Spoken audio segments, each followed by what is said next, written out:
Hello, YouTube.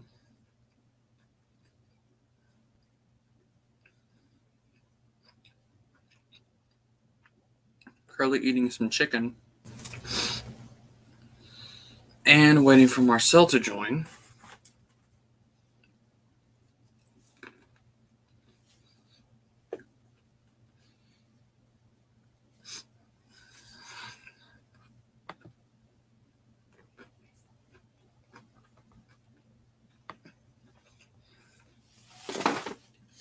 Sloth says whack.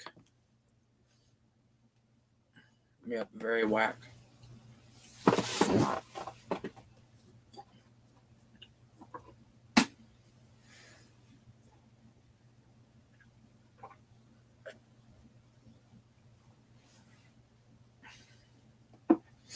It's two people on the stream.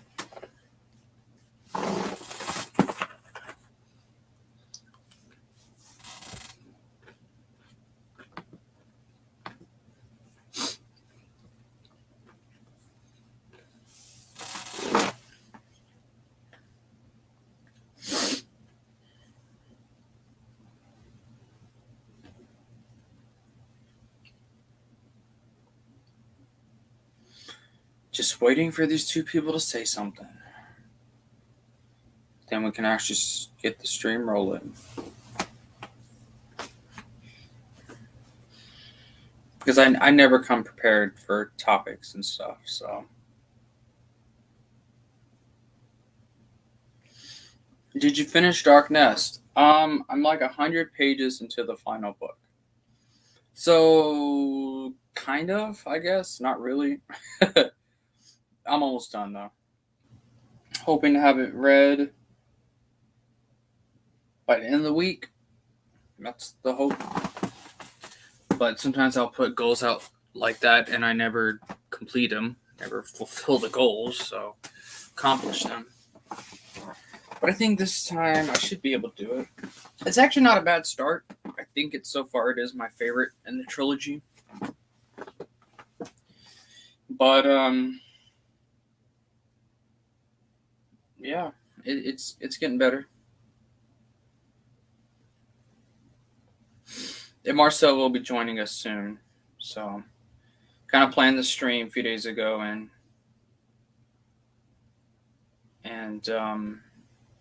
we were planning it. So nice, more good Luke R2D2 Hollow flashbacks to come. I just finished it. Oh, that's good. I'm excited.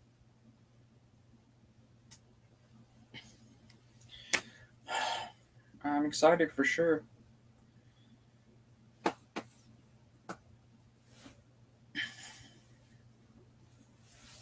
It's just generally the trilogy is. It's just not that. I don't know. I just definitely really cared for it, like I did other things in the EU. But who knows? I know Legacy will be much better. So.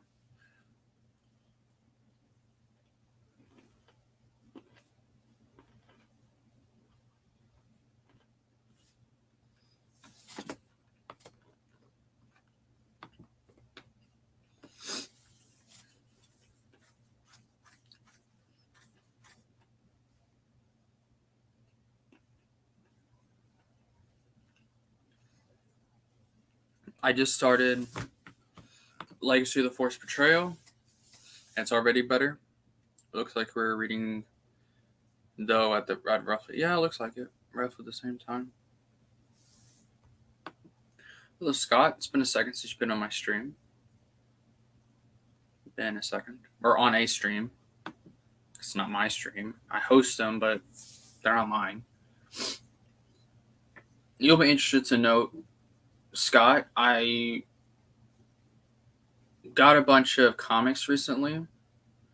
Stark Hyperspace War, Darth Vader and the Lost Command, Darth Vader and the Ghost Prison, Agent of the Empire Volume 1, Star Wars A Long Time Ago, Doom World, which is like the Dark Horse like omnibus of the first 20 issues of the Marvel Comics, and then Union. I got them all in the same lot for less than $40. I call that a steal because that is some rare stuff. And the Vader comics I got, both of them are in hardback, which I've never seen. I've actually never seen them do hardback comics. I've seen them do hardback omnibuses. I know Dark Horse has done some of that, but other than that, I've never seen like the trades be in hardback form. But I got them all in the same lot for about 30 something dollars. So it was pretty.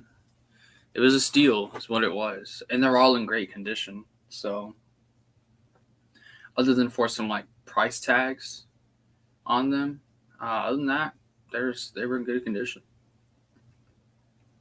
The Vader trade paperbacks were all hardcover. Ooh, I didn't know that. I didn't know that at all.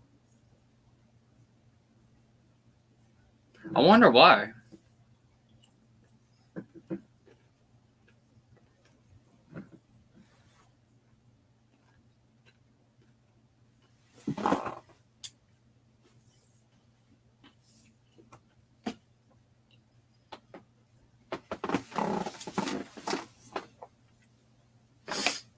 Oh, my expanded universe is getting bigger. It's getting bigger and bigger and bigger as time goes on.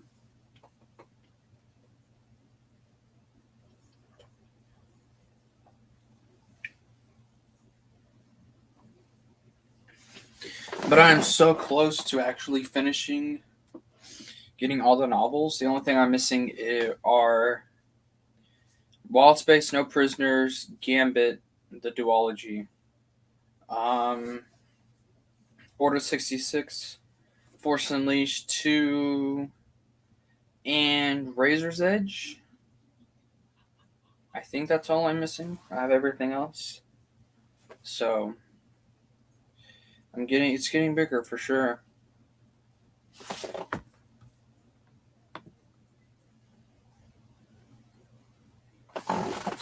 Marcel is on his way.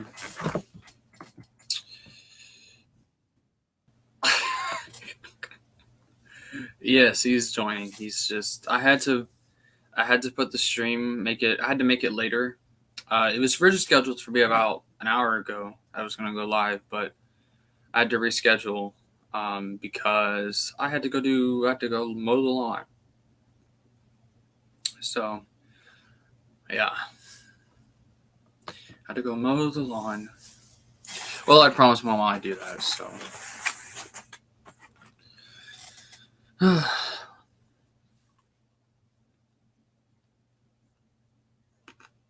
but other than that,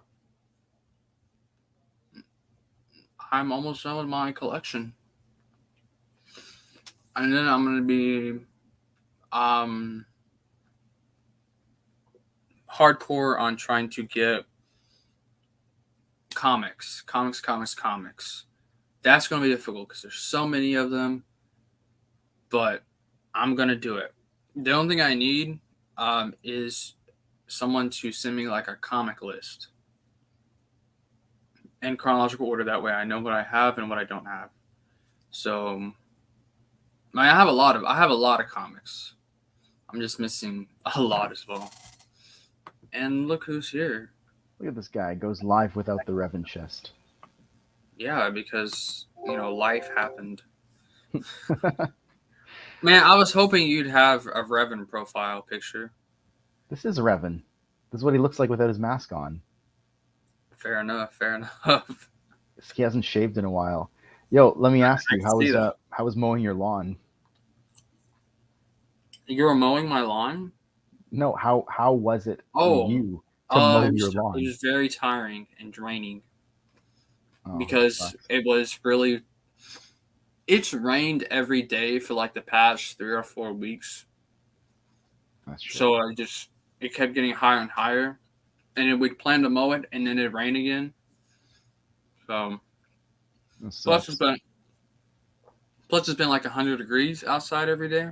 Yeah, it's pretty hot here too. So that's why I had to do it later, like this late, so it wasn't as hot outside. Yeah. Well, at least it's done. I had to mow my lawn on Sunday, and I honestly, I thought I was gonna die because it was so hot outside. Yeah, isn't Canada on fire? Not here, like out Oh, east, but that's right. they kind of like ruined the sky for a while for everybody, so that kind of sucked. Were they like natural fires, or did some idiot think it was funny and just set a bunch of forests on fire? Or did I we not know? heard. Okay, I haven't looked into this, but I heard it was like a firefighter drill, but with like. Anyways, I'm not gonna get into it, but it was a firefighter drill that went wrong. Oh my gosh. Yeah, pretty Well, you have dopey. all the climate activists here screaming about it, which, I mean, I'm not like against that, but like, geez, just because it's a forest fire doesn't mean it's climate change. It sucks though. Well, it sucked. Yeah, I don't care about that kind of thing. I'm not gonna get into that discussion, but it sucked because like for like a week, we couldn't really go outside that much. So whatever. It's better now. It's a lot better now. Yeah, that's good. Look at these comments. You have Maxine being a troll. Oh my god. Yeah, I mean, she's not wrong, but what is she's canon not. really? She's correct. Yeah. So, are you trying to collect the trade paper? Trade paperback for what? For just the comics in general? I mean, if you're talking about that, then yeah, because most of my comics are already in like the old Dark Horse trades. I mean, I don't mind getting the Epic collections if I have to, but it's like I'd rather have the original trades. How many of the Tales of the Jedi trades do you have now? I have all of them except Frida Nat Uprising and Redemption. But I have the Tales of Jedi Omnibus Volume 2, which has both of those, so I'm not Right. going to worry about buying the trades. So, Yeah. but other than that, I have the whole series. So Man, I'm pretty proud about that. that's so cool. I have only one of the trades. I have Dark Lords of the Sith, but I have all of them obviously I in have other an formats. extra But set of Golden Age of the Sith. I actually have two of oh, them. very So nice. I can Yeah, send the I can one send you it if you need it. it's all good, man. The one I want the most, I think, is the Sith War. I would love a trade of the Sith War because it's like I think it's like my second favorite arc behind Redemption. Yeah. Well, someone was selling it on Macari, like the whole series, for like $80, I think, which is freaking amazing. So Yeah, I stole it, man. That guy I've bought so much from. I don't think he realizes how rare some of this stuff is. So I'm not asking questions. I'm just buying and moving along. yeah. The last Star Wars thing I got over the weekend. I got a Mara Jade Black Series figure. Oh, that's cool. Yeah, I'm looking forward to setting it up somewhere. I don't know. Part of me is like, maybe I should keep it in the box, and then part of me is like, well, what's the point then? Like, why would I buy an action figure if not to display it? Maybe Arthur can comment on this because he's a collector. Arthur, do you collect any action figures or statues or anything like that? And I what's your mean, thoughts on keeping them in the box? what I can say is like if you plan on selling it in the future, don't open it Yeah, because it'll be worth a lot more in the future. But even if you do open it and like keep the packaging, it won't be worth as much, but it'll still be worth something. So I don't know if you're just wanting it just to I don't know just to display it. I don't see what's wrong with taking it out of the box, but yeah, I would want to display it. Like that's the whole point. I want, truth be told, like I don't really, I'm not super into getting all these figures of different EU characters. Other than I would love to have a complete set of all of the Max Rebo band and all of the what was the other ones? The Biff band. What are they called? The modal nodes. I would love to have like two complete sets of those dudes. the Jizz players. The Jizz, yeah. I want all the Jizz action figures. Ever since I learned that fact, all I know is that they play Jizz. That's all I know. And then I'll tell people that they're like, "What?" I have a buddy who he's actually pretty mature, but he's every time like he doesn't care about Star Wars, but every time I talk to him about Star Wars, all he does is talk about the fact that it's called jizz music. He's like obsessed with it. Well, apparently Oh it's not yeah, very fair. Scott Johnson had to kind of got screwed over by GameStop. Wow. Yeah, I found one randomly at a Toys R Us on Saturday, and I was like, well, it's in this, like it's right in front of me. I can't not get it because I didn't pre-order it. At Toys R Us, Yeah, is it brand new? it was brand new. Isn't that like all out of print though?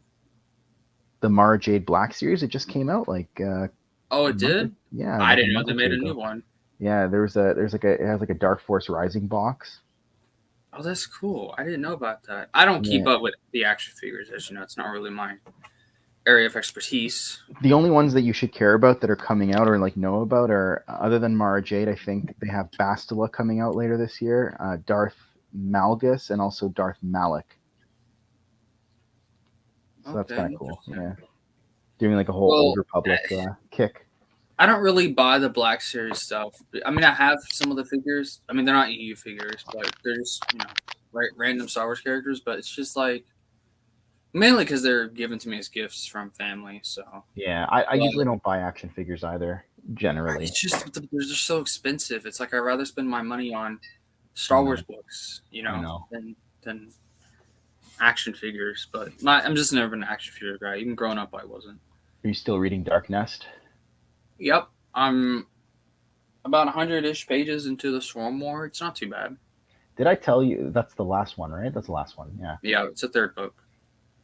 Did I tell you that after reading Dark Nest, I stopped reading the EU for like 6 years? Damn, did you hate it that badly?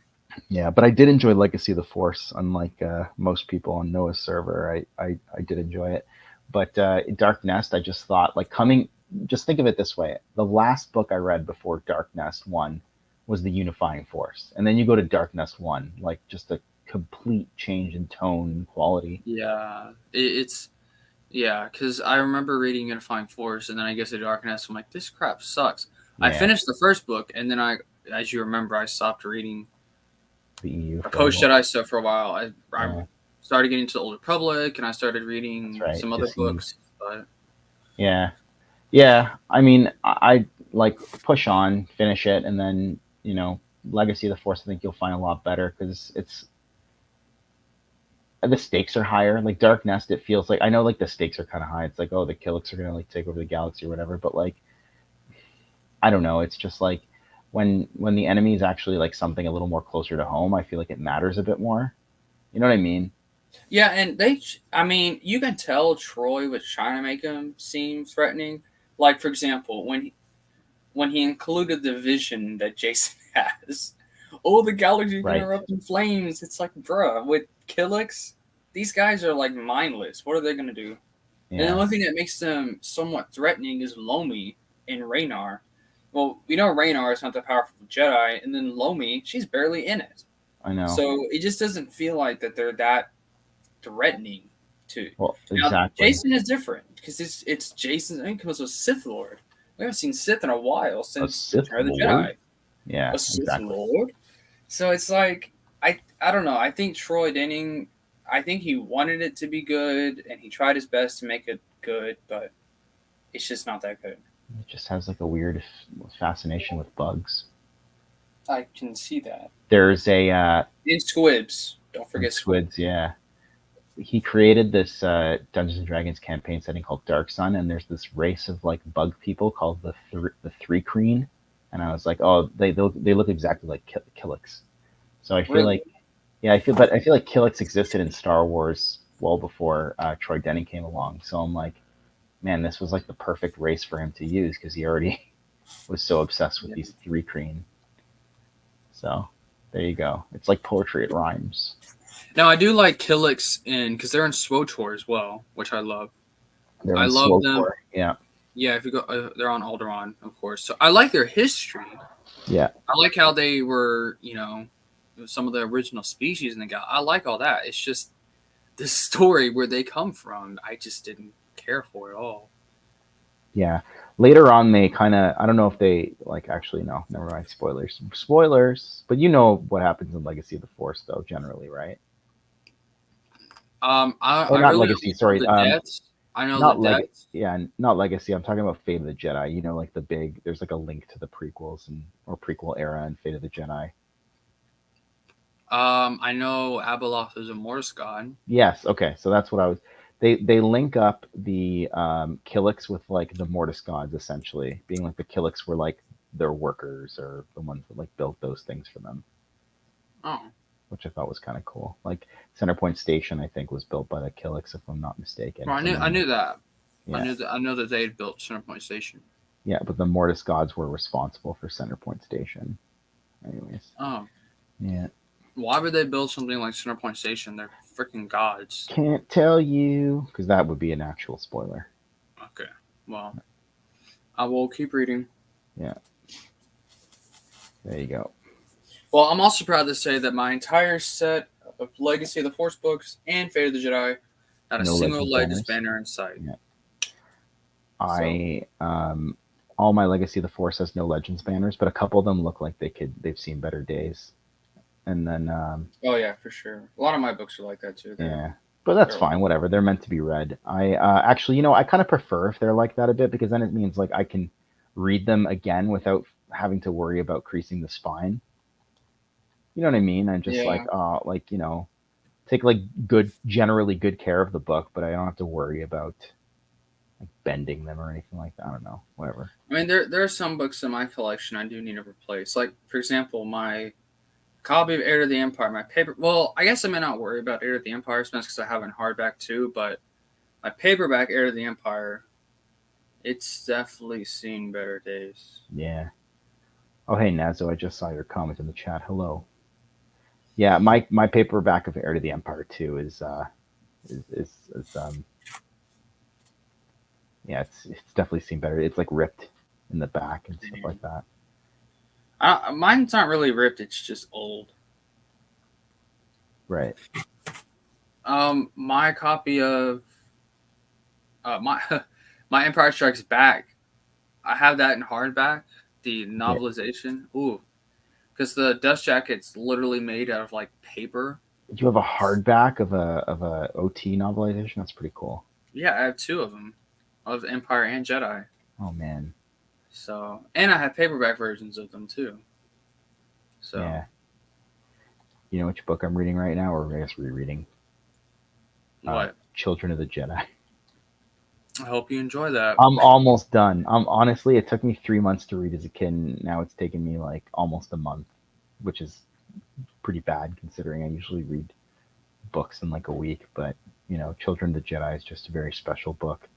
Takes Yeah, it takes some time. takes a lot of concentration, and I have to constantly keep going back and rereading some of the prose just to be like, what was going on? Yeah, because Barbara Handley, she's a good writer, but she made it complex for no reason. She's almost like too good for her own good, if that makes sense. Like Yeah, she it's like you're tries too writing hard. Star Wars. You're not writing like in Sherlock Holmes.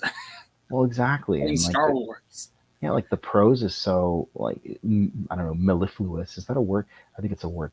And she tries so hard to describe every little bit of what's going on and how it looks and how it smells and how it tastes or whatever. And I'm just like, dude, just like I Move don't on. need you to set the scene. Yeah, like keep me engaged. Yeah. Robert Jordan's like that too, but I don't know. I find his prose to at least be a bit more digestible. I think if you're writing, like, if it was, like, I can get if high literature is like that. Well, because 90% of it actually is like that. Yeah. Because, I mean, that's what it's supposed to be. You're supposed to, like, digest it and absorb it and, you know. Yeah. Look at Slav here saying that my paperback is covered in pizza grease and boogers. I would say pizza grease, yes, but not boogers. That sounds like a well-loved book. Yep. I love pizza, whatever. I'm not going to make any excuses. Who doesn't like pizza? I don't eat while I read. Is that Yeah, normal? I don't eat while I read either. Because I don't want to get it. Like I don't want to get my grubby ass fingers over my books. Yeah, no, me neither. The only time I'll eat when I read is if I'm like reading something like an article on my phone or Discord or something like that. Oh yeah, that's different for sure. Yeah. No, now I do drink. I drink, guys. I drink alcohol. I'll drink. I usually drink sweet tea while I read. Sweet tea. What a Texan you are. Yeah, we love our sweet tea, and so much so, we've had people come in to Applebee's. If our tea is not perfect, they will hammer us. They will not be so sweet. No, they won't. Damn. So, some of them will be in and be like, I know how sweet tea's supposed to taste. Like, I'm glad you're an expert. Well, Slav, maybe you should sit down then, bro. I can't stand sweet tea. What a guy. I don't understand people who don't like tea. Tea is great. I spilled Gatorade on one of my missions books, and I had to buy a new one years ago. Well, at least you found it. I found all the missions books Yeah, recently for yeah. it cost me like $300 though, but I got Damn. all 20 of them. It's funny because like Yeah, I I've been just looking bought for them when they those. came out. Yeah, they're hard to find. I would only buy them in like a full set. So, and then I don't know. No, I didn't even include them in his rebellion chronology, or maybe he did. I don't know. But last time I had talked to him, he wasn't including them. What the fuck, bro? Are you stupid, sloth? No, Yeah, it's not. Arthur. I feel like we talked about that, Arthur. Maybe not. Maybe I was talking to somebody else about it. I don't know. But $300 on all 20 missions. Yeah, but see, Arthur, you spent 300 American. I spent 300. Actually, I also spent 300 American. Never mind. Sorry, it was like 400 Canadian. So Damn, bro. yeah, I don't think I'll ever spend that much on books, Star Wars books, at all. Um, so I'm glad you do though. I'm glad you do. you know, the only like I don't spend my money on really anything else. I've been like pretty good, like because we have like we have like a very young child. Like we don't go out to eat, right? Like we'll order takeout sometimes, but like we don't like we're not going to like restaurants and stuff like that. So Hmm. I've been saving a lot of money in that respect recently. Yeah, I really don't save money. Well, I do save money for like important stuff, but like not for Star Wars stuff. I Yeah, kind of just spend it. I yeah. probably should fix that and start saving my money. But hey, Well, if it's I find tough. a good deal, man, Yeah, when I was your age, I wasn't really saving money. I was, you know, kind of living like paycheck to paycheck, right? It just sort of is what it is. Like that point in your life too. So I wouldn't feel too bad about it. well, I'm a server. We don't really have paychecks. I mean, we do, but Is it just if we mostly make tips or something? yeah, if we I mean we're paid 213 an hour, but if we're paid enough in tips, especially if we go over how much we're supposed to get paid, Yeah. that's minimum wage, then they'll deduct everything off of our check. So we'll literally get $0 because if we made so much in tips, then their Applebee's is no longer obligated to pay us, so they literally won't on our paycheck, even if it's like $20 or something. Yeah. Which I don't. I mean, I think it's kind of ridiculous, but I mean, what do I know? Yeah. So Good. I guess it does make sense because if like when we do our checkout at the end of our shift, whatever Applebee's owes us, if they happen to owe us, I mean, they'll give that to us out of their own money. Oh, So like really? Oh, they're that's good. technically still because like with because they'll get the money back anyway with because if you're tipping on a receipt like if Yeah. because on the receipt it'll say tip and then a line whatever you write there, I mean that's just going to charge their bank account later on or Just- whatever the guest writes on the Yeah. check, it'll just charge their bank account later on, so Applebee's will get the money back. They have a bar, right? Applebee's, like they have like a bar section and stuff like that. Yeah, they have a Yeah. bar area, cocktail section as we call it. I've been to Applebee's. I just haven't been there in a long time. Well, you're not missing much No. though. If you want a free Indiana Jones ticket, go to Applebee's. I think I'll pass. I I don't wasn't. blame you. I didn't like love the fourth one, and I don't know. Well, well, I mean, I don't know. George Lucas, Disney. I don't know which is better, but Yeah. You know what's funny is that have you ever seen? So actually, I was gonna say like this is like the Last Jedi for me, but like have you ever seen something that just kills your love of like something that you really liked? Like so for me, like the Last Jedi really like kind of killed my love of Star Wars for a while, and then uh, Chris Kingdom of the Crystal Skull kind of killed my love for Indiana Jones for a long while, but it hasn't really come back yet. Because I used to love those three films. Like I'd watch, it was yeah. like our like Christmas Eve tradition to watch like Last Crusade. It's not even a Christmas movie, but like we would watch it just because it's kind of like a Hmm. tradition. And then I don't know, Kingdom of the Crystal Skull came out, and I just really haven't been back to watch those films. Well, I've never really experienced anything like that. You will. Actually, that's a lie. Um, in game. Oh yeah, Oh my god, it took me forever because I watched in game. I'm like, you know what? I don't really because I wanted to watch Phase 4, but after I watched in game, it's like I don't even care. And I just watched Far From Home probably like 2 or 3 weeks ago. I liked it, Far From but Home or No Way Home. Far From Home. Okay, so that's the one where he goes to Europe, right? Yeah. Yeah. Okay. And then I watched WandaVision. That wasn't bad. It was kind of good in its own right, Yeah, but well, I feel like WandaVision had its moments, so it was pretty good. Like there were it some wasn't things too that bad. really didn't pan out, like her brother. I thought they were gonna use that to introduce the multiverse, and they didn't. Yeah. I guess you. I mean, they work. I guess that could be used like they were hinting at it, Yeah, but yeah, yeah. Fair enough. who knows? He may come back to Maybe. maybe they'll do a multiverse with X-Men and whatever, but who knows? But yeah, it wasn't WandaVision wasn't bad, but I don't know. I just don't really care about it anymore because I love Tony Stark.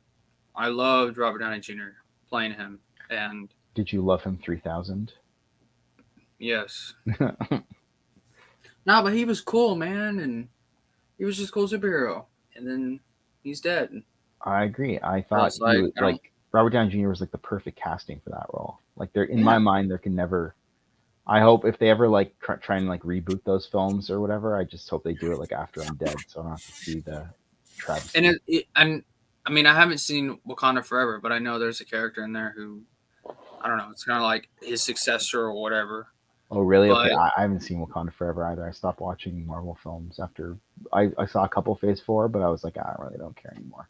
Like you, same thing. Like after I watched yeah, I Endgame, I don't was give a like, shit anymore really, about where that. can they go from there, right? Like it's like it could never really be that epic again. Like that was like a historic moment for filmmaking. Like say what you will about the Marvel films, but like you had like 20 something films all building up to this like 2 film event.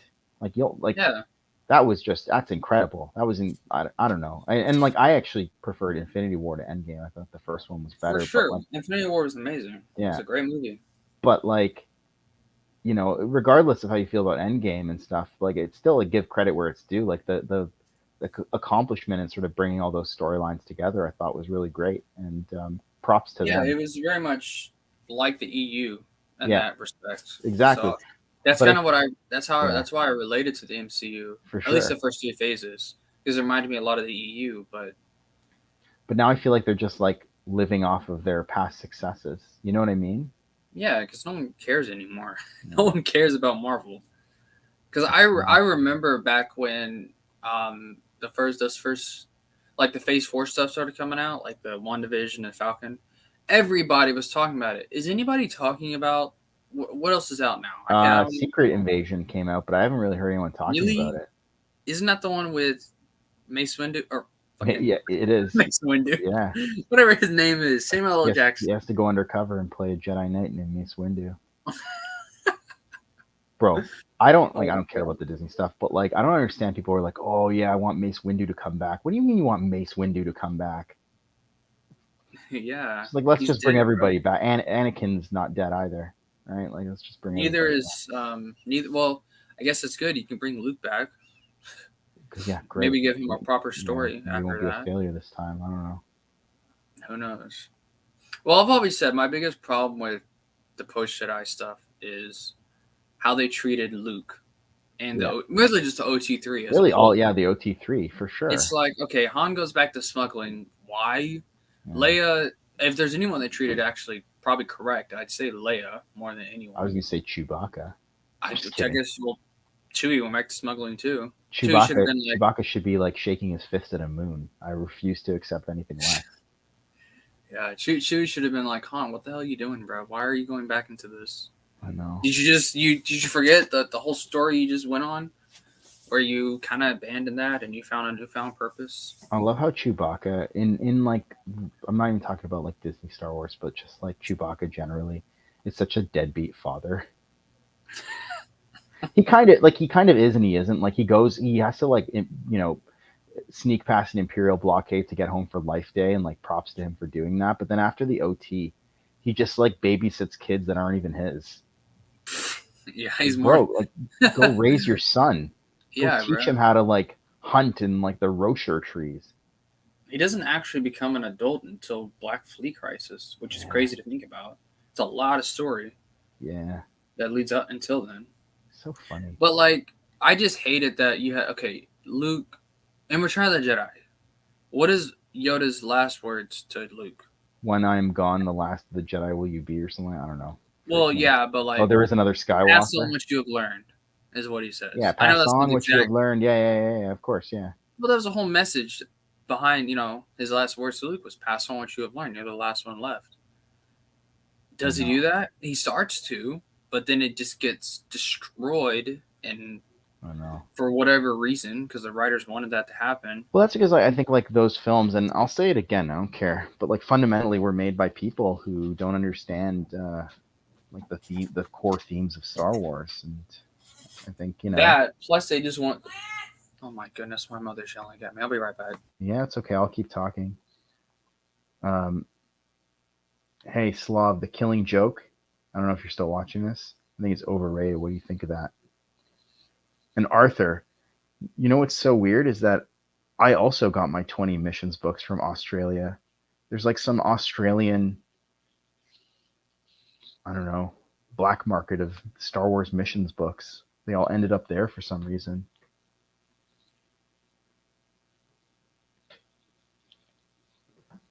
So what EU is everybody reading? Is anyone even watching this? Am I just speaking out into the void? That's cool too.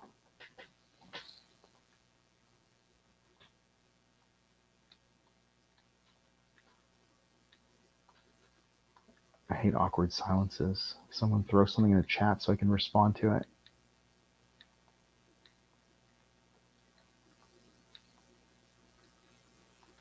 Everybody's like, oh, well, they were ignoring the comments, so I'm just going to dip from this stream. That's cool.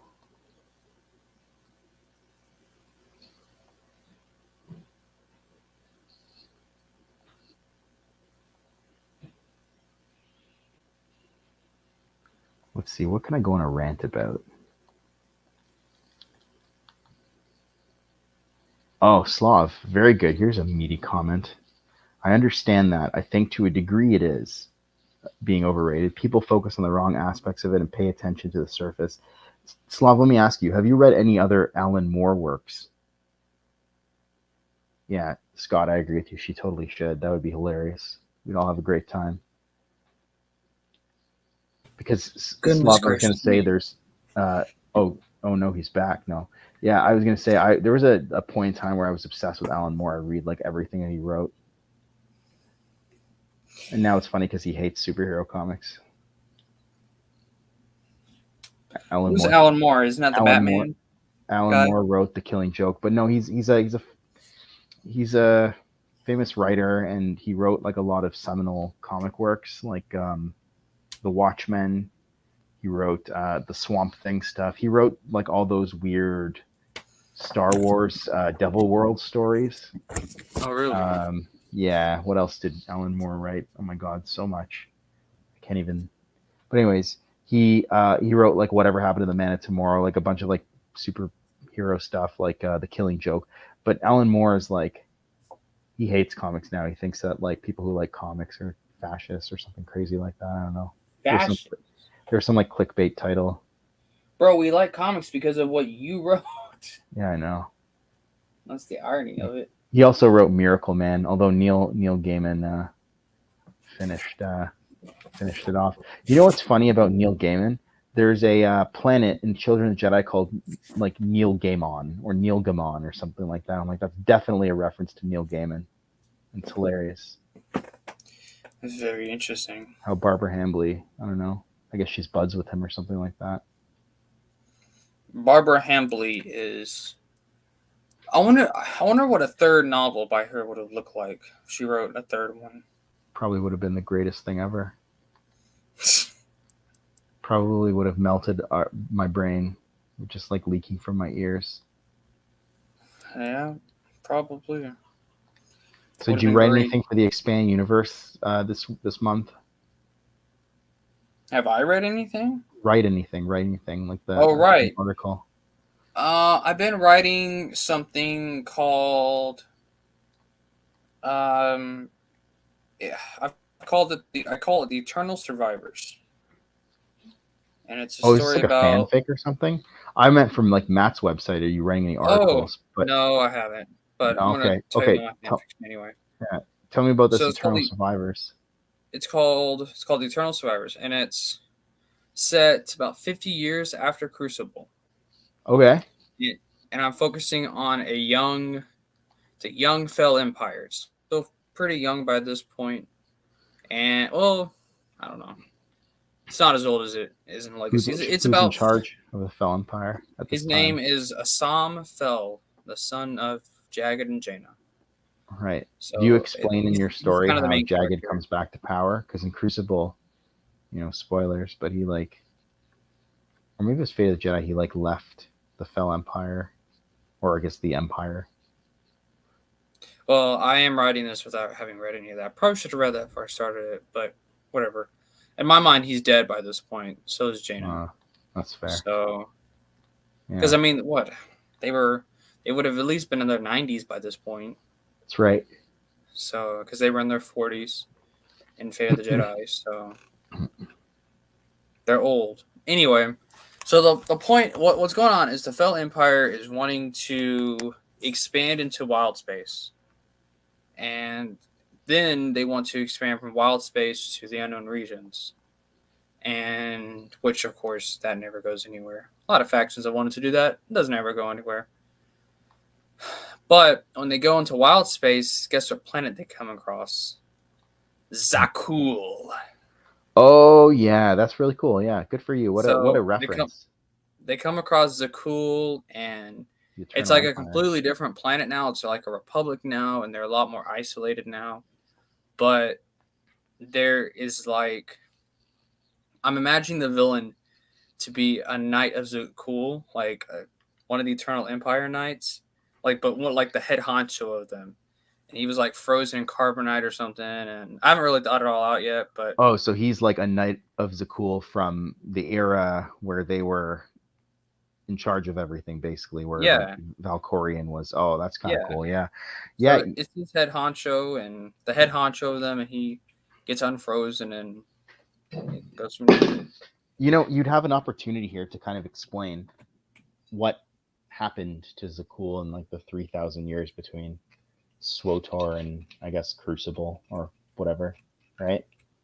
Yeah, and my mindset is the Zakul government. They're ruled by a republic now, the Republic of Zakul, and they suppress the history.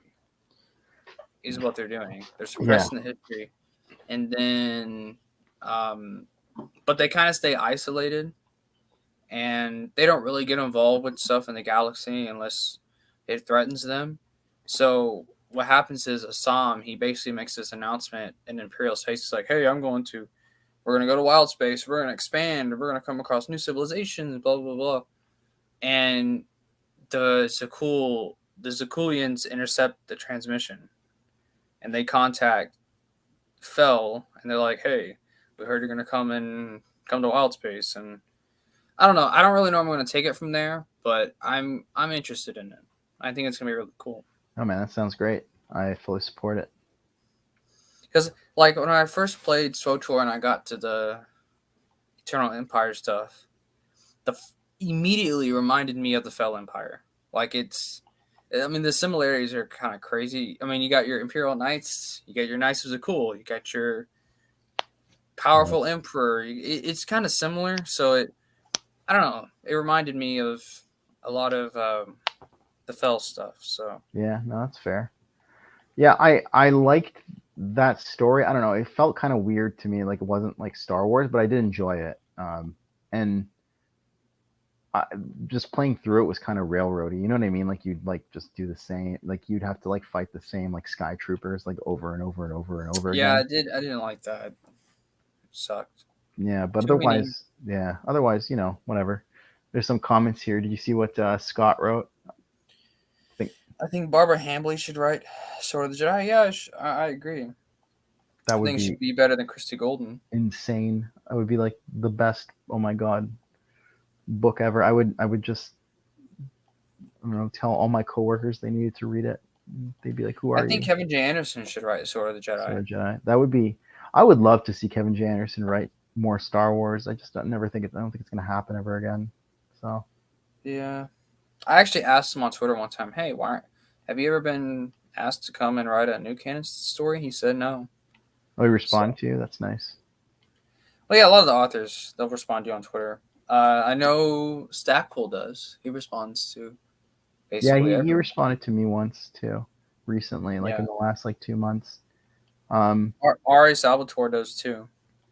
So Oh, I should message Salvatore, not about Star Wars, but about like Drist or something like that. His Legend of Drist, the Dark Elf that he wrote like 40 books. Wait a second. look at this. Look at this comment. There's a slight psychological connection between comic readers and fascists. Well, I guess I'm a fascist then. Slav should come on here and defend himself. No, I'm kidding. It's fine. I've heard that too, Slav. I don't know. I don't know the psychology of it. I have to like read that, but let me just say I'm skeptical. That's all. Yeah, like I don't see how reading fucking comic Like what they books. have like Superman fantasies because I don't know, they all want to be like in charge or something like that. And maybe that's what it's getting at. I don't know about that, but this stream is meant to be fun and light, so we're not going to be getting into that. Yeah. Uh, But like, if reading comics makes me a fascist, I guess I'm a fascist. well, I wouldn't So, say that. I would just say well, I'm not a reading fascist at comics does all. not make me a fascist, and I mean, I can agree with that too, but like, someone's gonna I'm like not gonna argue with someone's someone just gonna over like voice clip that later and just do a short. it. Star Wars EU teen is a fascist. Confirmed. Confirmed. Yeah. That'd be funny. That'd be funny. It's very much a reach. It's hyperbolic on purpose. It does not make you a fascist outright, Lance. I'm just kidding, bruh. I'm not saying you're calling me that. Lance just Yeah, wants to moving spend on his from gun on fascism. time. Fascism is dead, so just like my love life. Oh dear, what do you mean dead? You should say on hiatus, put on pause. I guess that works. I love when like a youngster like yourself, I don't mean to like be patronizing, says, "Oh, my love life is." You got so much ahead of you. You don't even know. You don't even know, man. Everyone knows Mussolini was an avid comic reader. That's right. Anyway, sorry. Go ahead. No, I don't. I was just like trying Oh. to, impassioned plea, tell you how much you have to live for, and Oh yeah, I know. How about to live for? Just not a girl just yet. not just there. You go. That's the right attitude. Just yet. Well, I've been saying just yet for a long time. It hasn't really. My guy, you're 18. Come, most of my like romantic escapades took place like after I turned 18. So you still got a lot ahead of you. Well, I collect Star Wars books. I mean, I'm bound to be single. No, see, this is the trick. I said this the other day, but people are like, "Oh, that's like not good advice." But I'm like, "No, it's good advice." You just hide that part of yourself until they're, in, and then you slowly reveal parts of yourself over time in measured ways. Nobody like most people like when they like meet someone new, they don't put their heart in their sleeve. Like I'm not gonna go out there if I were like dating and be like, "Oh yeah, look at all my look at my Mara Jade action figure." Probably not like the first thing I'm gonna say. That's fine. Stackpole's comments in the dedication before Ruin are sad in retrospect. He essentially says until next time, but he never wrote another Star Wars book. Yeah, that is sad. Damn.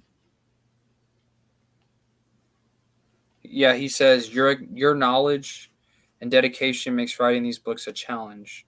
Your passion for the universe makes writing them indescribably rewarding. Until we meet again. Interesting. I've said before, like Michael Stackpole is like a top 5 author for me.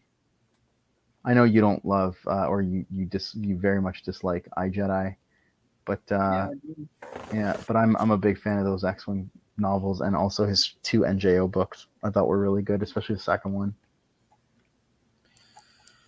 Yeah, I liked his NJO stuff. I started Rogue Squadron, but I kind of Yeah, Rogue Squadron is enjoyed not. board as much. Yeah, it's not the best, but it gets better as it goes along. And I'm not really like huge into like the military stuff, but I don't know. He makes it interesting. And yeah, It's see, there you go. Prime. It's Prime. That's right. Well, that's just Prime. Did you get that reference? Nice. Nice. Titus would get that reference. That's bait. That's bait. Speaking of that's bait, Titus and I got in the Praxium server. We got into a discussion today over whether he said Jedi versus Sith is not essential reading. I was like, bro, what are you talking about? What are your Dude, thoughts on that? Titus he's dumb. I don't think he's dumb. I just wanted to. That's bait. I'm not responding to that comment. That's bait. That's bait. Nah, I'm just fine. I mean, it's not essential reading, I guess, but like it's I think something you should probably read it sometime. like sets the stage for the Rule of Two and the prequel era, and then he's like, "Oh, it's drawn out, and like Path of Destruction is more to the point." I'm like, "What are you talking about? It's the opposite. Path of Destruction is." I hope Titus is watching this now or later, and then he sees that I'm talking about him. He's gonna message me. And be Titus, we love you, bro. like, man, that's bait. Why were you talking about me behind my back, Marcel? That's funny. Yeah, me too. Me too, Scott. Me too. I wish I was 18 again as well. Well, I custom printed a book From a certain website. Okay, what'd you get? I got Kenobi paperback with no Legends banner. Oh man, that's so cool. You got to show me And a I picture now when it have comes. Light Cider ordered and Dark Forces. Have you read Light Cider yet? No. Okay. This will be my first time reading it. It's really good, man. Like I thought the prose was excellent. Excellent. It's probably the best thing Tom Veach ever wrote, in my opinion. Really? And I am a huge better Tom than the Veach Tales fan. of the Jedi stuff? Yeah, because he just like he really, I don't know, he's really good. I wish he had written like a full length novel for the EU. It would have been amazing. Interesting. But yeah, and then I've got Dark Forces, which has all three of the novellas in it. Yeah. And I got it in a Bantam style because it has that beautiful Dave Dorman art, and it just looks good with Bantam. For sure. The Bantam style. So yeah, so I can't wait to have that on the shelf. It's gonna be great. And then of course read them. The Bantam style has a quote from Noah on the back of the book. Really? It does, yeah. Oh shit. No, I actually in one of his latest live streams, I don't know if you saw this. Probably not, because he usually streams like on the weekends, and I'm. Well, it's something I commented after the live stream ended. Well, I didn't watch it live or anything, but he was talking about he finished his chronology. Yeah, all four of them. Yeah, that's right. He said, and I said, Noah, if you give me these for free, I will forgive you of all your trespasses. Blue Pig told me that he shared it in his Discord and was making fun of me or something. I don't know how true that is, but yeah, I think I did see a screenshot of that. I thought it was pretty funny, though, to be honest with you. I mean, what did he say? Oh, I don't even remember, because honestly, I ended up muting Noah's server, and this is not like this is not a like a secret. Like I told everybody, I was like, I'm gonna mute this server now, because there was just a point where there was just like hundreds of comments like a day on like one channel in that server, and I just couldn't keep up anymore. So for my own sanity, I had to mute it. It's better now. Of course, you know I'm banned from his server, so yeah. Which I suppose was my fault, but I just thought it was funny he shared it in his Discord. He thought it was worthy of being shared. So. Yeah. I don't know. I don't think I don't think Noah actually dislikes you. I think it's just like funny to. I know. I don't have any ill will towards him. I mean, I don't like some of the things that he says, but I don't think he's a bad guy at all. I don't think he is. Noah's a great guy. I just don't like his humor. You just got to get to know him. Well, I think when he said that, I don't get how this is a joke. But I mean, when you say something like, "I wish Denning was dead instead of Alston," Like Austin would have never thought that. Damn, It's yeah. like I just think that kind of humor is just I don't think it's very funny, but Yeah. it's not for me. Because Austin was a great guy, and I know Austin would never wish something. He would never wish death on Denning, or anything. Yeah. It's like it's just and Denning, like, yeah, he wrote some Star Wars books you didn't like. Big deal. I mean, Yeah. Well, yeah. I'm pretty neutral on Denning. I've said like in Star Wars. Outside Star Wars, I think he's great, but in Star Wars, I'm pretty neutral on him. And I don't know. I don't think he deserves the hate that he gets, frankly. yeah, I mean, like no one really like deserves the hate that they yeah. get. It's You like know, Star Wars books getting hate for that, like that yeah, kind of hate. Come on. wild. So I mean, he's more than He, welcome to he wrote it to criticize like Denning. I entertain don't care. people. Yeah, it's like, geez, if you don't like it, just don't read it. I don't know, like I do with the new stuff. And it's like the Legacy of the Force stuff and Fate of the Jedi. I mean, is that truly all Denning? No. Well, the thing is, like Denning was I guess he was like responsible for the overarching plot in the same way that James Luceno was responsible for New Jedi Order overarching plot. If you knew that, Oh, I didn't know that. I didn't know yeah, Lucino had a. that's why Well, I that's why guess it that was makes so sense because he good. wrote more books than anyone else in that series. So He wrote 3 books. yeah, Yeah, yeah. He was kind of like the ringleader, and I mean, like I think it shows, right? Like NJO is tight. yeah, it's really good for sure. I can't wait to reread it. It's gonna be my last rereads of the because I'm reading some books for the first time. Like I said, like I've never read all Fate of Jedi. I have 3 books left, and I've never read like a lot of those Clone Wars multimedia project books, as well as the TCW tie-ins.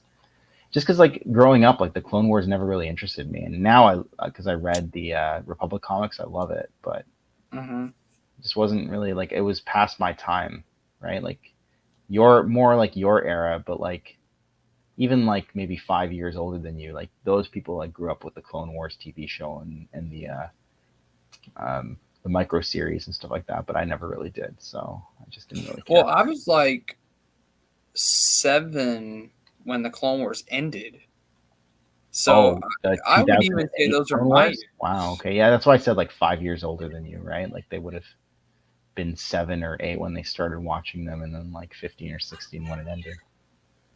yeah. So if anything, the sequel era that's more my era. You can say that's how young I am, for the record. And yet you still came to the EU on your Yeah. own. Wow. What a Yep. man of class and taste.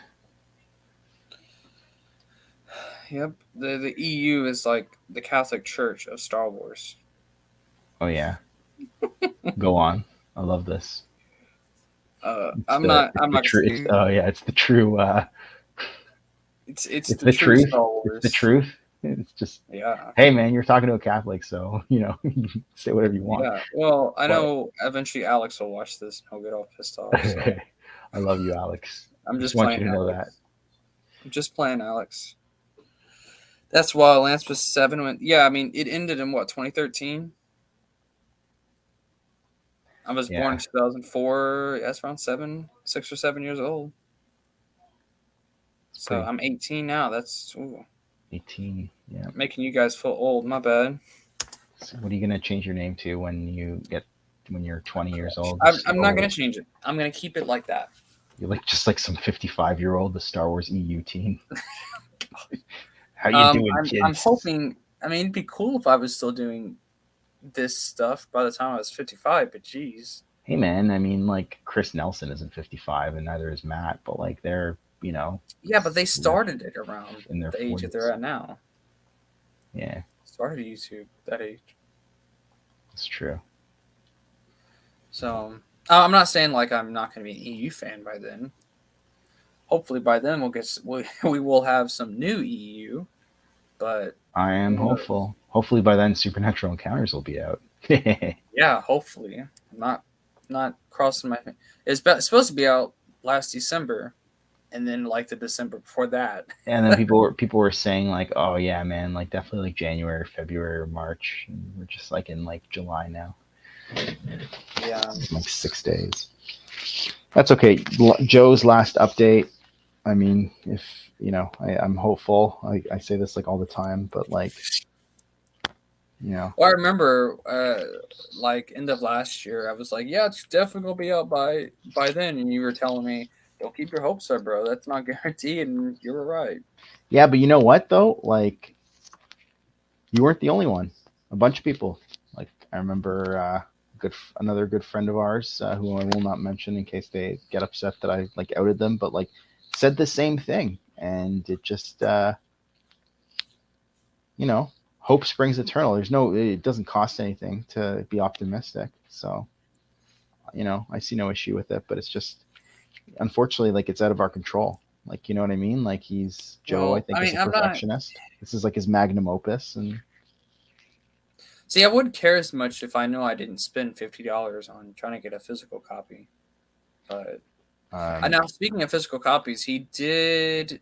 I guess it's over now, but the final time to actually buy it was just a few days ago. yeah, that's what he said. So, And I was tempted to like maybe up my order to get like a hardcover, or no, sorry, a hard paperback as well, because I think I just got the hardcover. But I'm thinking to myself, like, wait a second, like I want to like actually get this hardcover first. Like, so I want to spend any more money at this yeah. point. Well, he does. It did say that if you spend $100 to 199, you can get perk A, which is your name and the contributor credits, plus an illustrated 7 by 10 That's hardcover. that's the one that I did. That was Oh, perk. it doesn't come with B.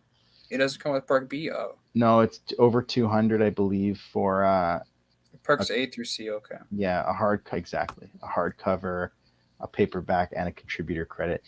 Scott's saying here, I'm pretty sure he took me out. How could Why? that be? How could that be? Did he at least refund you your money?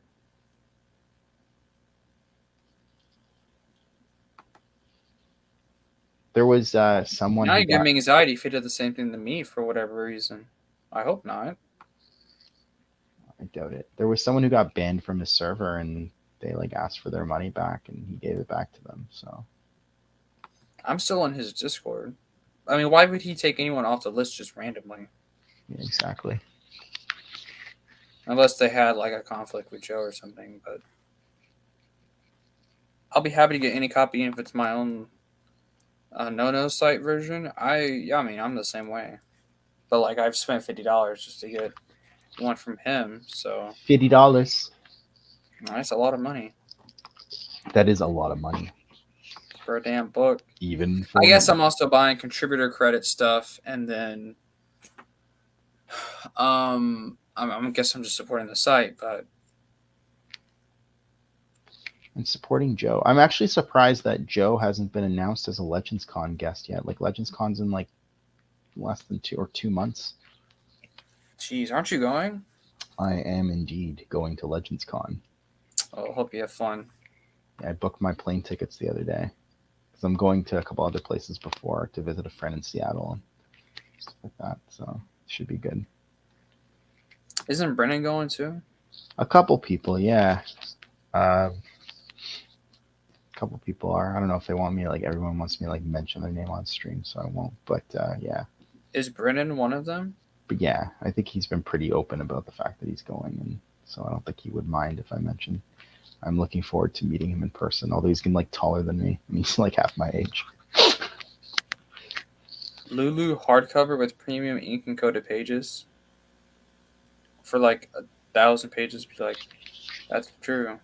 But like I don't really care about getting a hardback for that. I kind of prefer a paperback anyway, since it does have illustrations and things like that in it. So that's honestly what I'm more excited for is the fucking art in it. I think that's gonna be because I love Star Wars art, so it'd be cool to get some more. And it'd be art of like unique, like really strange stuff. Like I hope there's like some Waru art.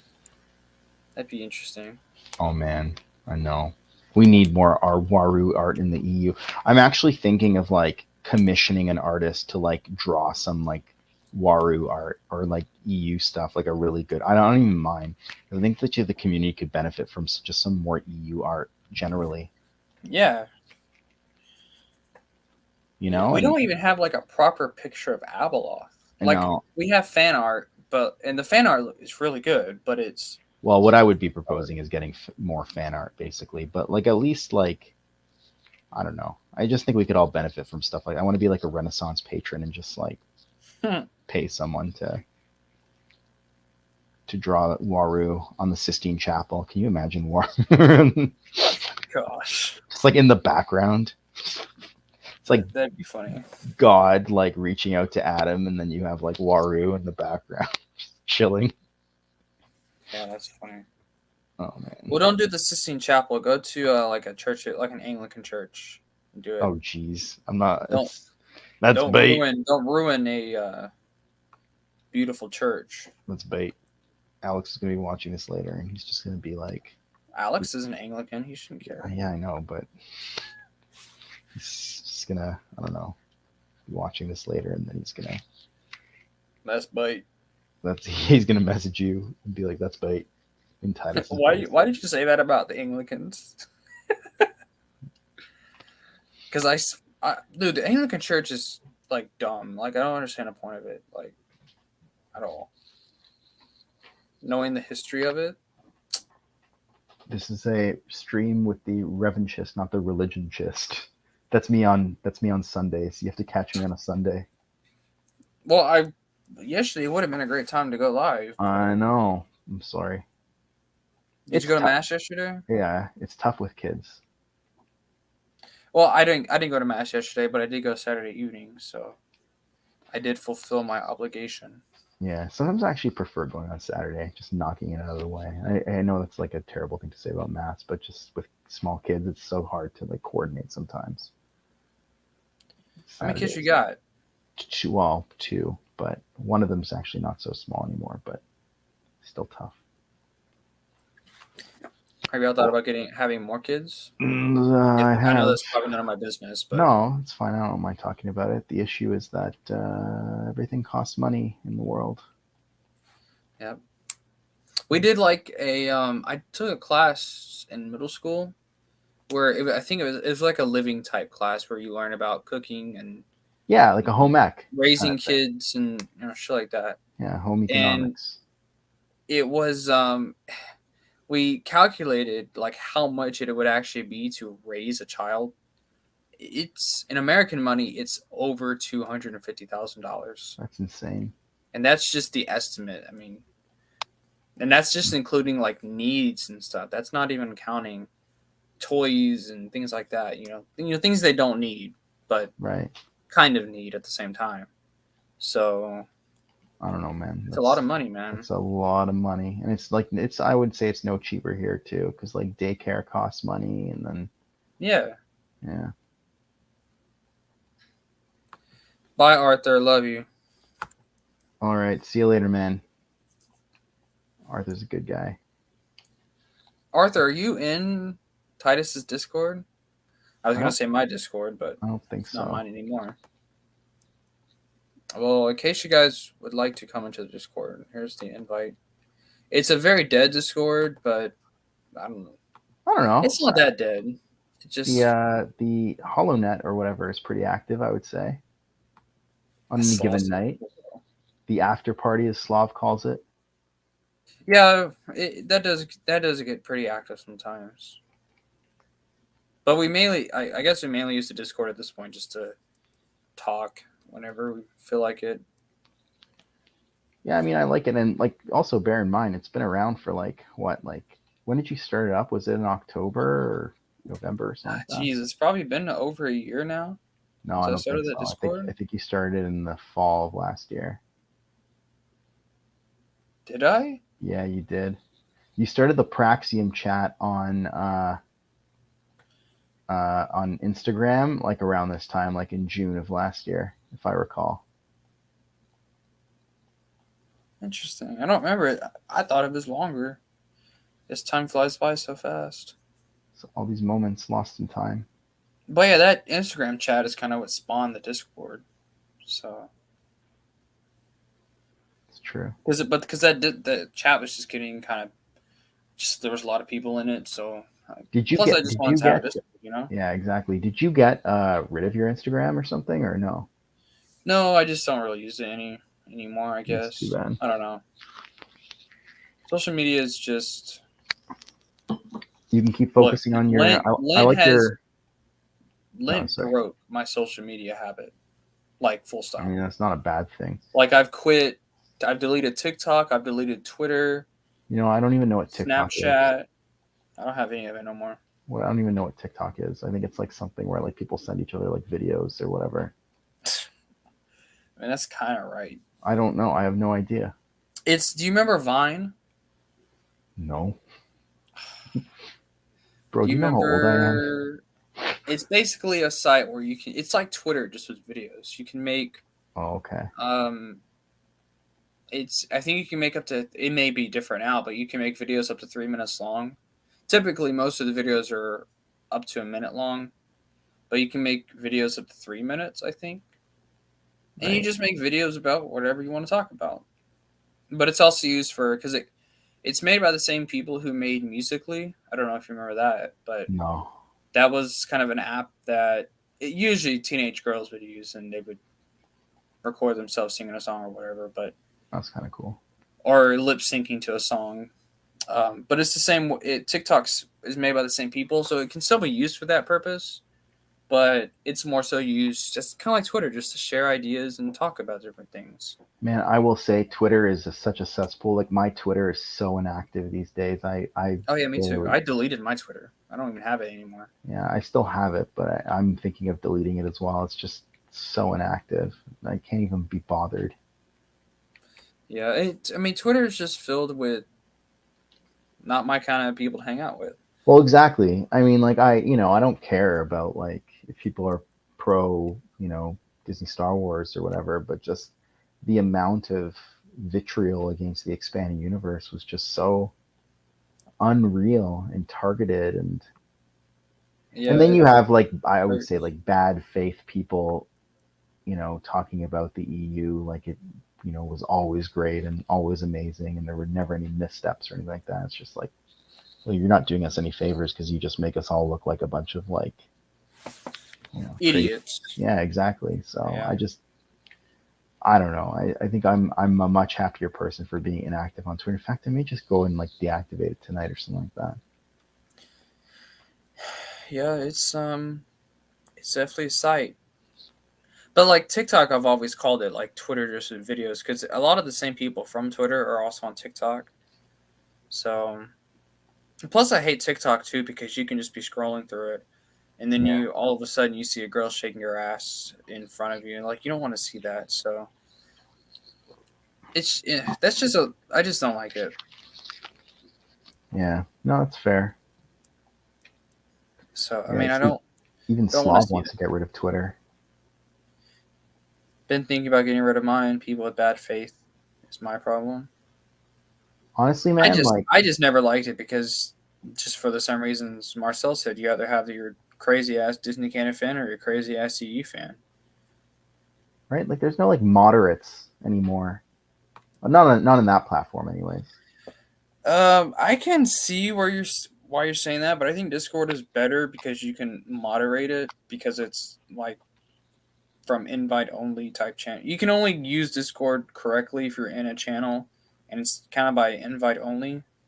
But like I like Discord also because I only have my friends on there. Like I don't have anyone else I don't know, and plus my the Discord. It's not my Discord, but Titus's Discord is invite only, and I can moderate that. But Like, Twitter, you can just scroll yeah, through it and see crap you don't want to see. was that Nazo was in the chat earlier, and like he's always been like, in my opinion, like a very positive individual on Twitter and stuff like that. And even he's gotten like attacked in the past for like his takes.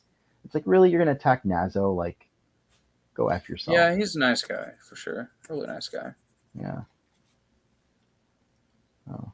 Yeah, you don't want to see that. Speak for yourself. Oh Slav. my Honestly, goodness. Slav is legitimately like one of the funniest guys I've ever met in my entire life. Slav, yeah, he's pretty funny. Man, He's I also a was, smart guy too. yeah. He's I a, mean, he's a wise a guy. little too smart for his own good. I'm just kidding, Slav. Yeah. Well, he's smart by the fact that he'll read books just to challenge his brain, just to challenge the way he views things, which I think is interesting. Yeah, Scott. Do you mean the anonymity of Discord or of of Twitter. I think he needs Discord, and that makes sense. Well, I'm not really a part of. I mean, I'm a part of other channels, but like this Discord, I also like this same account I also used when I was big into Minecraft. So I also follow a bunch of Minecraft channels. Yeah, I remember you Or streamed Minecraft once or twice, and it was that was pretty cool, pretty chill. yeah, Minecraft is you have to put a lot of time into it, and I think with the new update where they expanded caves, it just made mining so much more difficult. And I'm all for making things more difficult, but I just don't want to put the time into it anymore. So That's fair. You only have a limited amount but, of time. You have to use it wisely. So yeah, I'd rather read the EU than look for diamonds. no, that's yeah, fair enough. And That's then diamonds aren't even the highest material now. You can make netherite armor, and because they keep like patching it and stuff like that. yeah, they update it every. Yeah. I think their goal is they're trying to put two updates out a year, but they're like these are big updates. These aren't like small updates or anything. These are big, like where they're completely changing everything. But the game, like Overhauling. even 3 years ago, looks completely different than it does now. So, It's kind of crazy. but and like Minecraft, I mean, it's fun when you find like a server that you really fit in and you just like the server and you Oh, can. for But like, sure. I haven't really found that server. I used to be part of some servers that I'd want to play every single day, but you know, we all grew up, so. How's your speaking of like part of a server? How's going in SWOTOR? What are you doing? I recently okay. My main account, like the first account I played, I'm still on Showdown on Runic. I haven't finished it yet, and Oh then yeah, that's the last story bit that they've put out yeah, so far. Yeah, good for you. um, and then I also finished the Sith Warrior recently, which I really enjoyed that story. Oh yeah, Darth Barris, Um, stuff like that. It was good. I'm close to finishing Sith Inquisitor as well. I'm on Yeah. like level 30 there.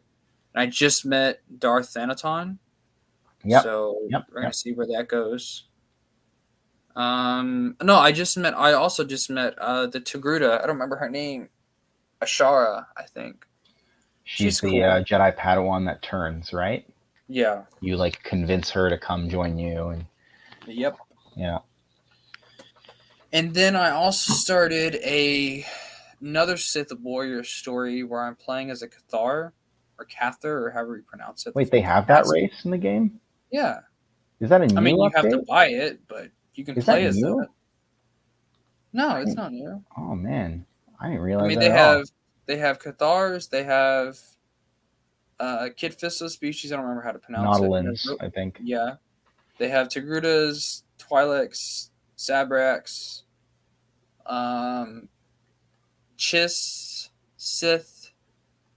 Gosh, what else did they have? Like Yeah, I cyborgs. I unlocked Sith species. I just couldn't have it not have the Sith species because I love that species. But I think I also unlocked Twi'lek because I wanted to play Yep. like a Twi'lek bounty hunter or something like that. I don't know. I'm gonna live stream eventually SWOTOR on my YouTube. I'm gonna do like I'm gonna live stream like maybe like bounty hunter or smuggler or something because I've already done all the other classes except for bounty hunter, smuggler, and imperial agent. I've Oh, made sorry. So Republic Commando. I did imperial agent. That was really good, actually. it Yeah, was. I thought it was really. Yeah, I thought it was really good, actually. The imperial agent. It was probably the most interesting storyline out of all of them. Well, it's interesting. I've started. I obviously I have finished Jedi Knight and Sith Warrior, which I Yeah. both really like those. Um, I guess the next one I'm working on is Sith Inquisitor, but I've created classes for all of them. I have a Jedi Counselor, Yeah. who is he is a not a Zabrak and what's the That was. other? Oh. I don't remember the race name. Which race? Like who's like a character of that race? If you tell me that, I could probably tell you who it is. He may be a Zabrak. Hell, I don't remember. A Thorian? No, that's not. No, that's the Hammerhead. Dathomiri. They're from Dathomir, but they're not Oh, Zabraks. I know you're talking about it. It's Ratataki. Is that it? Yeah, it is. It's like Asajj Ventress is what we thought she was before they changed her in the Clone Oh Wars. no, okay, well it's not that then. So it must be a Zabrak. I just don't remember it being a Zabrak. Being called that. Whatever. Yeah, it was a Zabrak. So To answer Zabrak Scott's question, Authorian. I would stream it on PC. I think I have I don't think there is SWTOR on console. Yeah, it's an MMO, so it's only on I mean, there are PC. MMOs on console, but not SWTOR. That would be amazing if they threw it onto. So I honestly, after playing SWTOR, I don't want it to be on console. I just don't think it would work. That's fair. Like at first, I remember wanting to play it, and then I got upset because it wasn't on console. Like, why is it on console? Now that I played it, it's good that it's not. Yeah, it would be a little hard because there's like I don't think you can map 8. Maybe you could map 8 buttons. I don't know, but you have like 8, maybe even more. You have like 10 like hot bar skills that you could use, right? Yeah. So it would definitely be a lot harder. They'd have to like redo the whole interface, and plus the game is absolutely humongous. I mean, it's a huge game. It is a big The amount game. of worlds that you can explore, it's just glorious. Yeah, it's a big game for sure. So, but yeah, so my Jedi Counselor is a Zabrak. My Bounty Hunter is a Twi'lek. My Bounty Hunter is a Chiss. And I think my Imperial Agent and Republic Trooper are both humans. And of course, both of my Sith characters are Sith. So, Sith species. So, right. Scott's saying he has it on Xbox and it's playable on 360. Do you mean KOTOR or SWTOR? KOTOR is on consoles, both of them. But SWTOR is not. I mean, the similarity between all three of them is that they're RPGs, but only SWTOR is an MMO. No, Speaking of KOTOR, I've been wanting to replay KOTOR 2, but I want to stream. I've been wanting to stream it, but no one joins my gameplay streams. But who cares? Just stream it for yourself. Then you have like a library of like you playing that game, right? And people might go back and watch it and stuff like that. I mean, maybe, but I don't know. I just remember streaming TFU 2 and like nobody joined. You were streaming sort of what? Oh, The Force Unleashed 2? Yeah, well, that's because it's The Force Unleashed. But I mean, like, people generally don't join video game streams anyways, right? Yeah, they do. Maybe on Twitch they do, but yeah. I guess this is not Twitch. Maybe not for me. I don't know. I'm unpopular. Well, I would definitely, if you stream SWTOR, I would definitely join. Oh, thank you. I appreciate that, man. Yeah, not anytime soon, but just my output's been low recently for YouTube just because I've just been busy with real life stuff. But I have 2 big short stories coming out by John Jackson Miller, and one of them I'm going to get Sheev Talks to do some voice work for me, just some minor stuff. But I think it would be, because I know he's such a big KOTOR fan, so I'd love to get him, he has like kind of like that good like announcer. Are you talking about KOTOR comics or the game? Because I don't think he's played the game. Comics, and these are like short stories that like dovetail with the comics, right? Because they're by John Jackson Miller, so they tie into the comics primarily. And look, it's Alex, which I think we already said hello there. Magneto Alex, one of my favorite people ever. It was like Lance and Alex, and I would say Brennan too these days, but like originally Lance and Alex are the reason why I'm in this fandom. Yep. And now Brennan he's taken my spotlight. No, man, there's no such spotlight to take. We're all part of a community. I'm just playing. I think that Magneto Alex is a swell guy, and I hope he's doing well, and wish he was around more often, but I understand he's busy with work and life and such. No, he's the best. Anyways, he knows that I think the world of him. Me and Alex used to be like like the dynamic duo back in the day. Back That's in the right. day, meaning like 6 months ago. He was the one who convinced you and myself as well to go to create a YouTube channel. Yeah. Yeah. I remember back in the bad old days. Yeah, Ancient back when I history, was man. at war. Now I don't really defend the EU anymore. I've kind of just. I think you do. I think Well, I do if I see someone spouting like genuine, but like I'm not on social media much anymore, so I have nothing. I don't really see those comments anymore. it's probably for the best though, because those comments, man, I don't know, like they took like years off my life. Some of them. Yeah. I don't know. I just Well, like they all say the same thing, and that's kind yeah. of something else. It's like I don't. I hate repeating myself. I know how I feel about this. And then like every week there would be some like mega battle about whether or not the EU is canon. Like I'm so bored of that discussion. Like I was having that argument back when the EU was the only game in town, like way before Disney ever came into the picture. You think I want to have that discussion like 20 years later? No, thank you. They were having an argument back then. Oh, all the time, man. Back in like on the message boards, there were so many people who were like the EU is not canon, blah blah blah blah blah.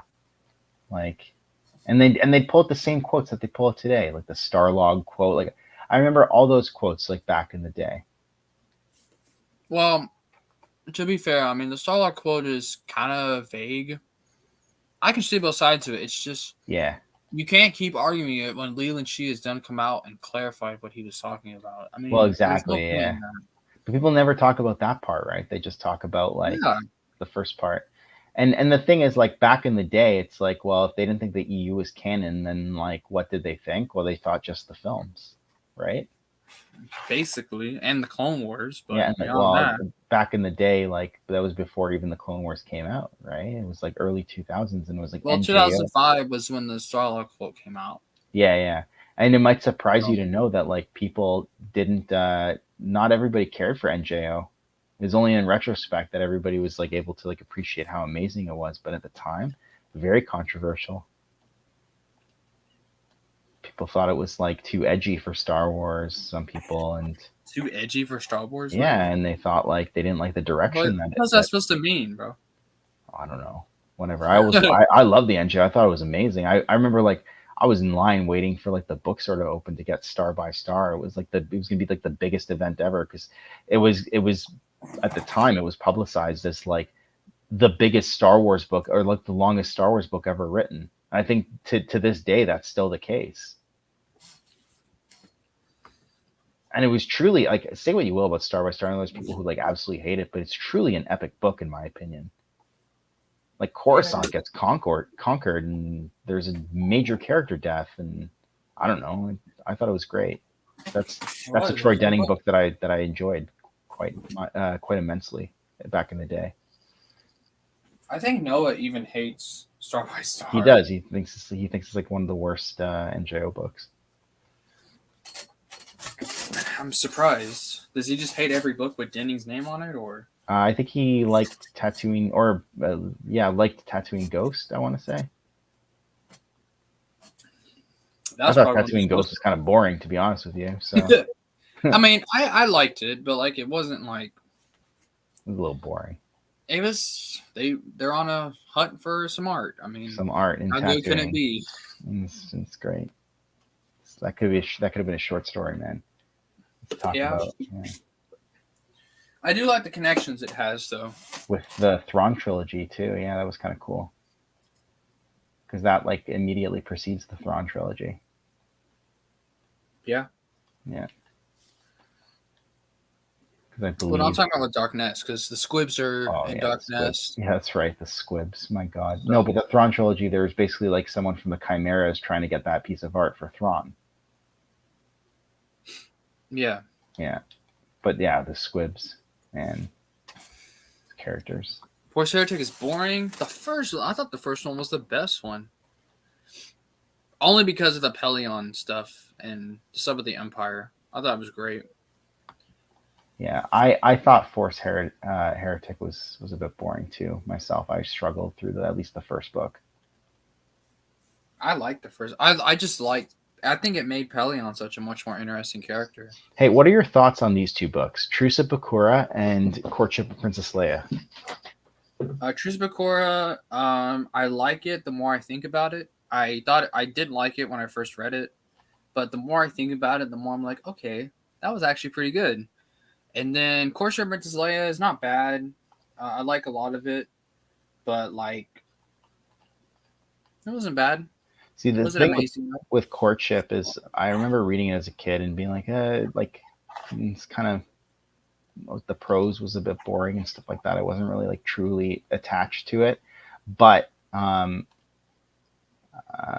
I still enjoyed all the concepts that it introduced into the EU, and to this Yeah. day, I appreciate the book for that reason. But I don't think it's like the best written book ever. When I read the first Jedi Apprentice book by Wolverton, I thought that was a much better book. Yeah. And then Truce of Bakura, I did not like as a kid. I didn't hate it, I just did not love it. And Well, fun fact.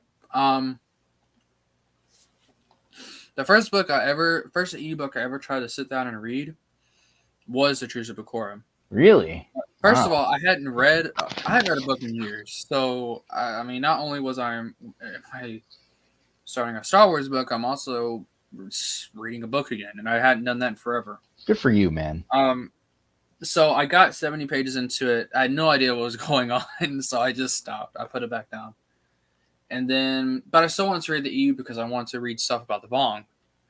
And someone said, read Heir of the Empire, you'll love it. And I did. It took me 3 months to read that book, but I loved it. And I couldn't put it down at times. It was great. Yeah, So, yeah. But I so mean, I do have a certain appreciation for it, Truce of yeah, Bakura, but that's fair. And Scott Johnson says that uh, says Courtship's in his top 10, which see, like that's the thing is like I love hearing stuff like that. Like personally, I don't know, maybe I'll love it on reread, right? Like there's been some books that I've appreciated so much more during reread, and then there's been like a couple books where I thought they were not my favorite during reread. Like I struggled through them, like Wraith Squadron, Alston's first book that everybody praises as being amazing, and me as a kid, I thought it was like amazing too, and loved all of Alston's books. Like he could do no wrong for me. I really struggled through Wraith Squadron, and then I got to Iron Fist, and I thought that was a much better book. well, here's what I did. I read Zahn's trilogy. Then I read Jedi Academy trilogy because that just sounded amazing to me, and it was amazing. And then I went back and I read Truce Bakura. Then I skipped X-Wing. So when I got to Courtship, I'm like, what the hell's going on?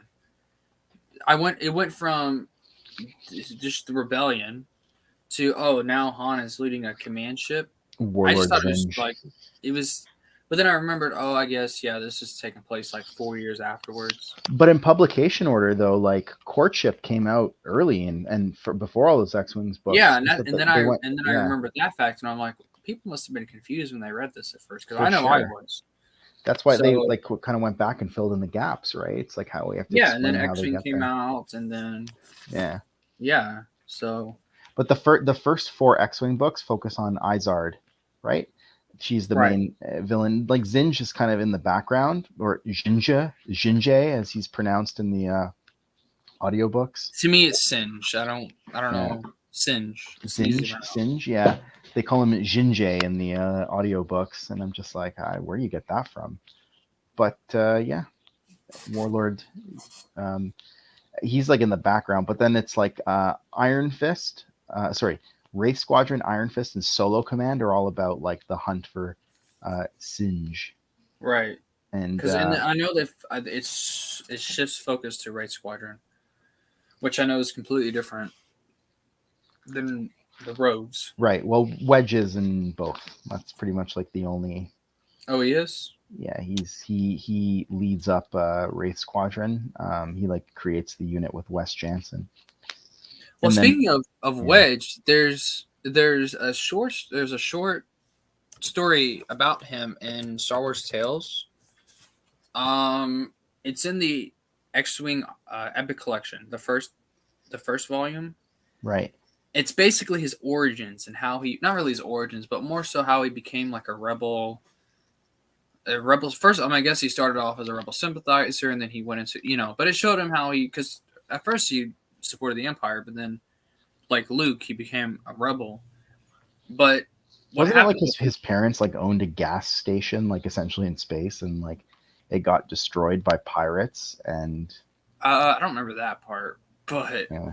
he was on this planet and he was hanging out with he had a girlfriend, and her dad was like a ship mechanic. I think I And read this story. Yeah. yeah, and the Empire, they discover that because his girlfriend's dad is also a rebel sympathizer, and the Empire finds out, but no one admits to it. So the Empire just destroys the entire city, and then kills his girlfriend in the meantime. And when that happened, I think Wedge had gone somewhere to do something. I don't remember what. But and then he comes back and he sees the place in ruins. He can't find his girlfriend. I was like, oh, that's so That's heart brutal, wrenching. man. That's why he joins the rebellion, right? Yeah, and I thought that was such a good story. Yeah, I found It was so Tales good. like 90, like 75% of it was forgettable. Um, there were some of it was like truly bad, and then there was like some of it was really good. But like the one that I hated the most was that one story where it was like kind of like live action art where like Han is doing the Kessel Run or whatever. It's like their take on. Did you ever read that one? It's just No, absolutely I it's haven't so really bad. read any detail stuff. Okay, good. That one's cursed, man. Don't never read it. Never read it. You will just not want to live in this world anymore if you read that. I mean, if it's C canon, I'm gonna read it, but No, that's fair. eventually. I don't know about whether or not it's C canon. Oh, I think Joe's website has like a list of the non-canon tale stuff. So Right. Brendan's also he's done some videos on I think the first 5 or 6 issues of Tales, whether or not they're C canon. He's gonna do like all 24 eventually. yeah, Star Wars tales. I hate that some of it's canon, some of it isn't. It's very annoying because then you read it I and you're like, know. well, is this shit canon or what? I know. Well, I mean, like something like Hate Leads to Lollipops with like Darth Maul being like a kid. With that's like um, clearly Well, I'm like sure, like, non-canon. yeah. I know that there's some obvious non-canon Like stuff, Skippy the but Jedi droid. Although you could make the argument that technically fits within continuity, and there's precedent for like um, the Force being able to affect machinery and stuff like that too. So, um, anyways, I don't who know. knows, man? Who knows? And Jin J, lol. Jinjay. It's like Jinj, like a ZH sound, Scott, but it's like Jinjay or something like that. I'm like, where do you get that from? It's just crazy. Warlord It's Singe. Sinj. You know, That's how I pronounce it. although I will say that the audiobooks that they put out for I don't know, see that's the thing, is like I don't know why they stopped putting out the audiobooks for the Essential Legends collection, because like the Rogue Squadron ones were really good. Like Mark Thompson as Booster Tarek is goated. Like so funny. And he does like Is his there like sound effects and stuff in it, or is yeah, it? there's like some sound effects and stuff, but like it's just like really, really good. And can you imagine if they had done like a Yoda Dark Rendezvous audiobook? It's like that would Yeah, have been amazing. yeah. Would have been amazing. Well, it's almost No, like it's almost Scott. like the only reason why the Epic collections even matter was because of the audiobooks, and then they get rid of those. So it's like, what the hell then? What's the point? I know. It just It's like I don't get it. these books have been out for years. These books have better covers than the Essential Legends does. Why would we get those? I bet the reason why is because they're like, oh no, we cannot audio narrate Dawn of the Jedi. Actually, it might already have one because it came out pretty late before decanonization. So that's one that might already have one. Although there's like some books that never got like an audio book, like Knight Errant, for instance. Yeah. Have you read Knight Errant, the book? No, I have not gone beyond SWOTOR in terms of the Old Republic. Okay, people hate that book. They say it's like so I boring know. and stuff. I thought Knight Errant. I thought like the second half of it. The first half I agree was boring and I struggled with it, but I thought the second half, when she goes into like different parts of Sith space, so good. Yeah, I mean, I'm interested to read all that. There's a lot of Tales of the Jedi connections too that people I don't know I'm fail to definitely gonna mention like or that. appreciate. Yeah, there's like and especially it's like the Tales of the Jedi that you like. Like there's Yeah. like Master Uru species and stuff like that. There's like stuff Hmm. like that in there. Oh man, so good.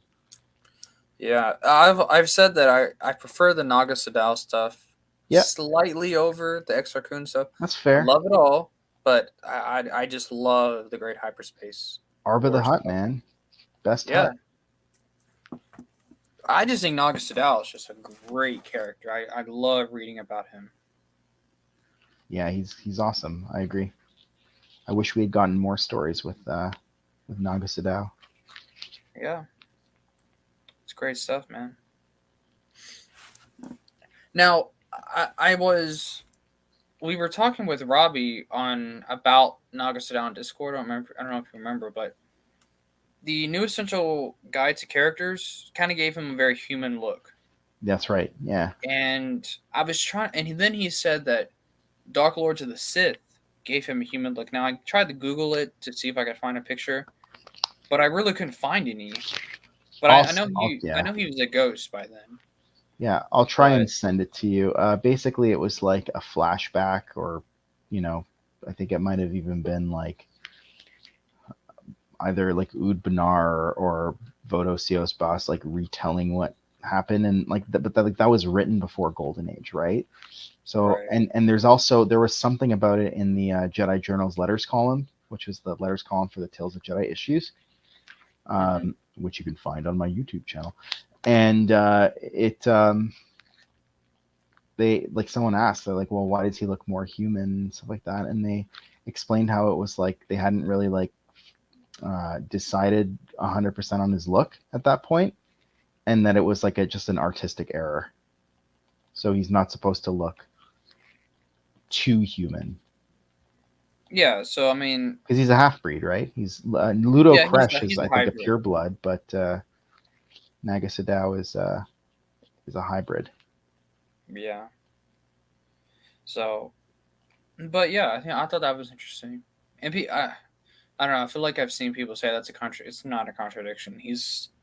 Yeah, the way he looks in Golden Age, that's how he's supposed to look. But Well, think of it this way: how does Cleopatra look on like 5 different like artistic renditions, and she lived like 2,000 years ago? You know what I mean? Like it's just like yeah, chill out.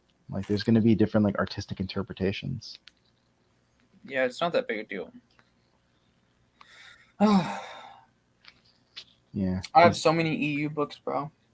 that's you gotta keep reading them. I will. Also, I bought the other day. I bought Twin Engines of Destruction. Oh, Boba Fett is that's Cam Kennedy, right? I think so.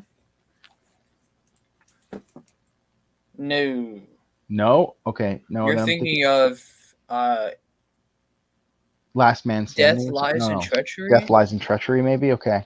Last Man Yeah, Standing's a short story, not a comic.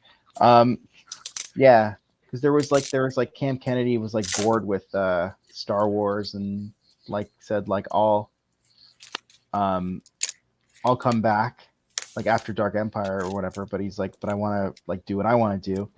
And I think Lucy Wilson's like, well, what do you want to do? He's like, I want to do a Boba Fett story. Oh, is it Andy Mangles? Okay, yeah, fair enough. And Andy Mangles, one of his short stories was just that was never published was just has just resurfaced. oh, that's cool. Yeah, Here, I want to show you guys. I took it out of the sleeve. I mean, this is like perfect condition, yeah, it looks like it's pristine. and it looks to be a first edition. Hey, it was printed in Canada. No, really? Whereabouts? Yeah, this January 1997. It just is like printed in Canada. Does it have like a province, state, whatever? I don't know if you can read that, but it just says printed in Canada. Okay. But who did this? Pencils by John Nadu, inks by Jordy Ensign, whatever. Colors by Carrie Porter. I mean, if you want to see the art, here it is. Here's kind of what it looks like It looks generally. pretty good, man. Yeah, it's a good story. I like it. This is where Jodo Cast is brought back and Boba Fett fights him. It takes place after Return of the Jedi. It's Yep. a good story. Yep. It would. And I bought it for like just a few dollars. Makari's great, man. I found some real gems. Yeah, I'm jealous. I don't have access to it here. Really? Yeah, no Macari in Canada. And of course, I have Marvel 108. I also have it's not in very good condition, but Marvel issue 8, I think. Oh wow. And it has now. Look, you can tell up here the covers all Hey, tore still, off man. there, I don't but think I have any individual Marvel issues. That's pretty cool. it has Jackson on there. It's pretty cool. And then I have another one. Let me get it. I put in my single issues like behind my books.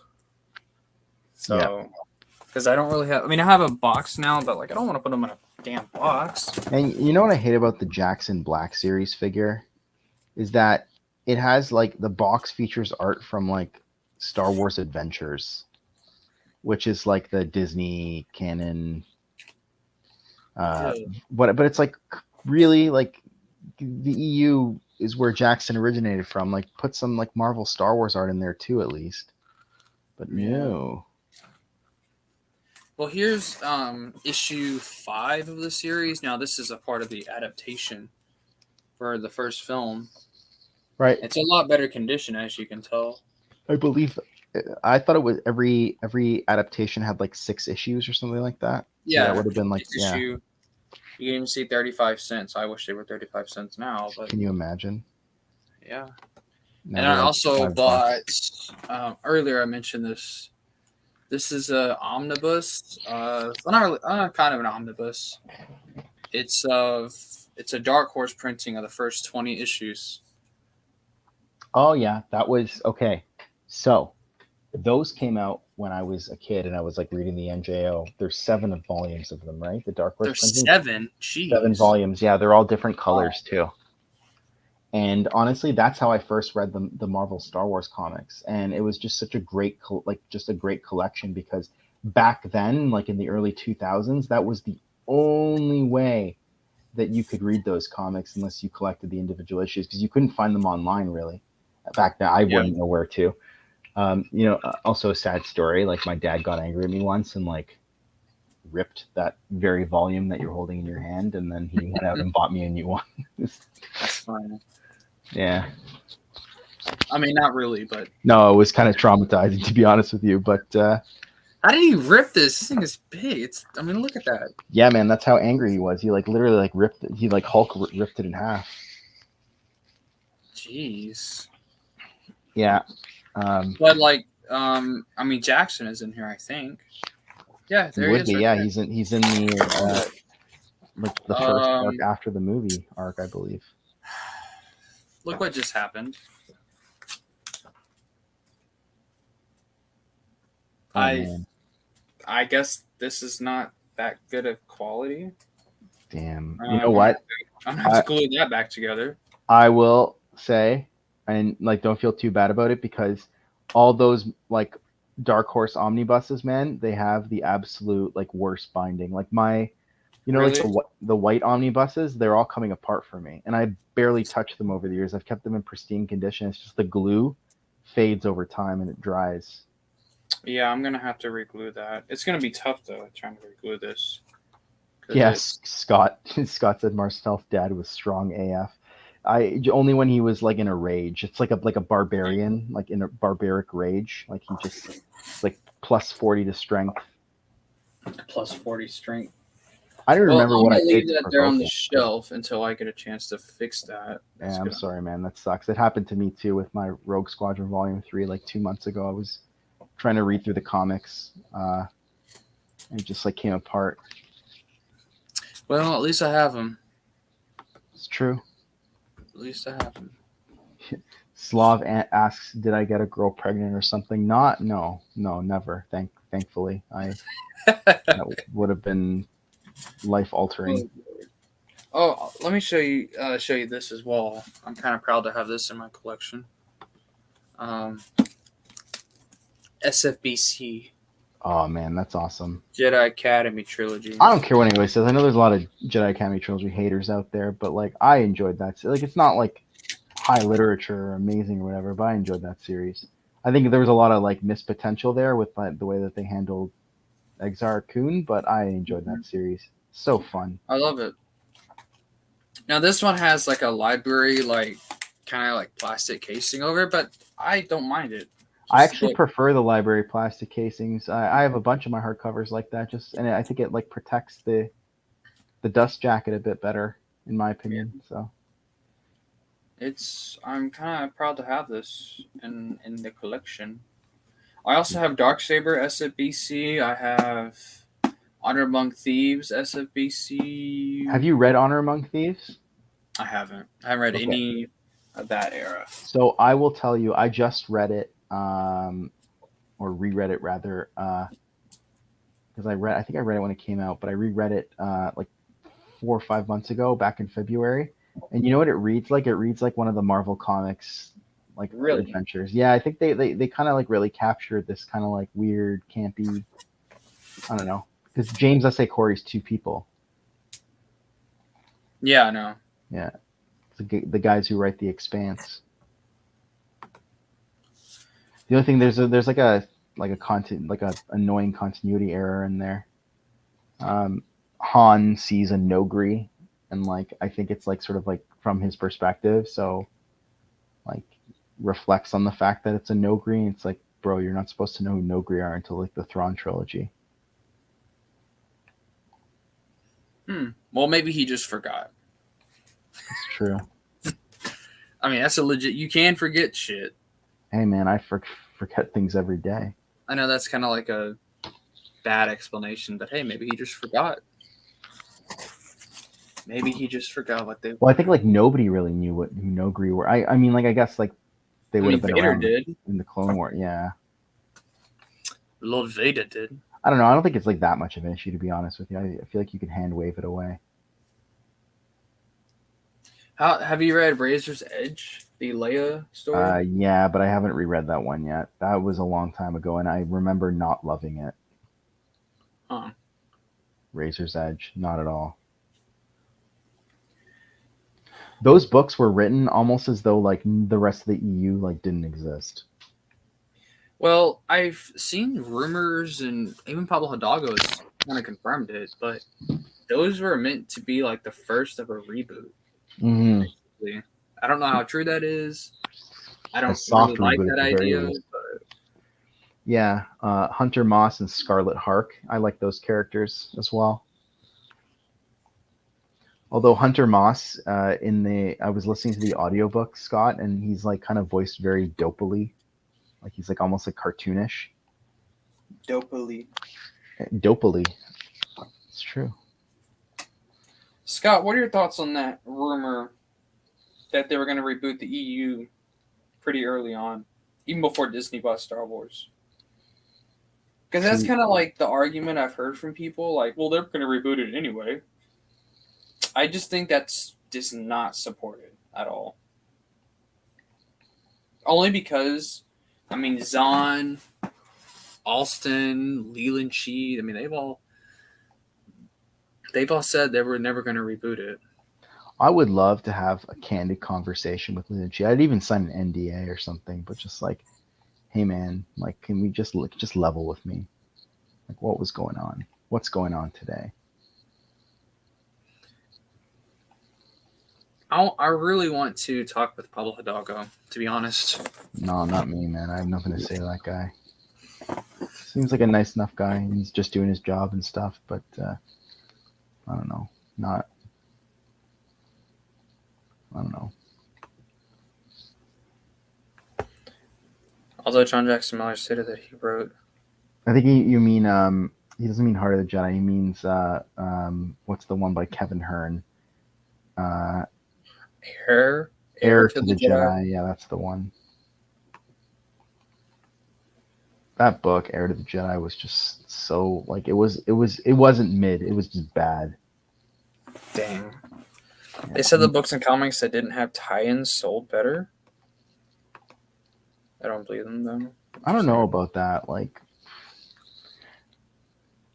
and it's like I know your objective is to make money, but you're also isn't your objective to like cater to your fan base? They're like Yeah.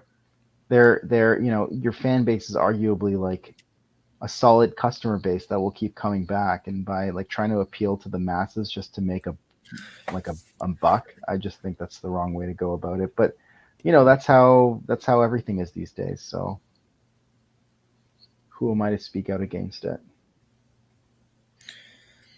I think they were just too lazy at the end to check the stuff for continuity, like scoundrels. Maybe. Plus, it's Timothy Zahn. They had no balls to tell him that he can't do that. But Timothy Zahn, I mean, he's like, I don't know. He's not a very nice person. Why do you say that? Well, it's not that he's not a nice person. It's maybe he's, first of all, he's a sellout. I mean, he's a sellout. I mean, look what he's done with the new Got to canon. make a buck somehow, man. Yeah, he's a sellout. And then it's just, he was an a-hole towards the comics in the beginning, and then he, I mean, he never really directly outright contradicted something, but I mean, if given the chance, he would have.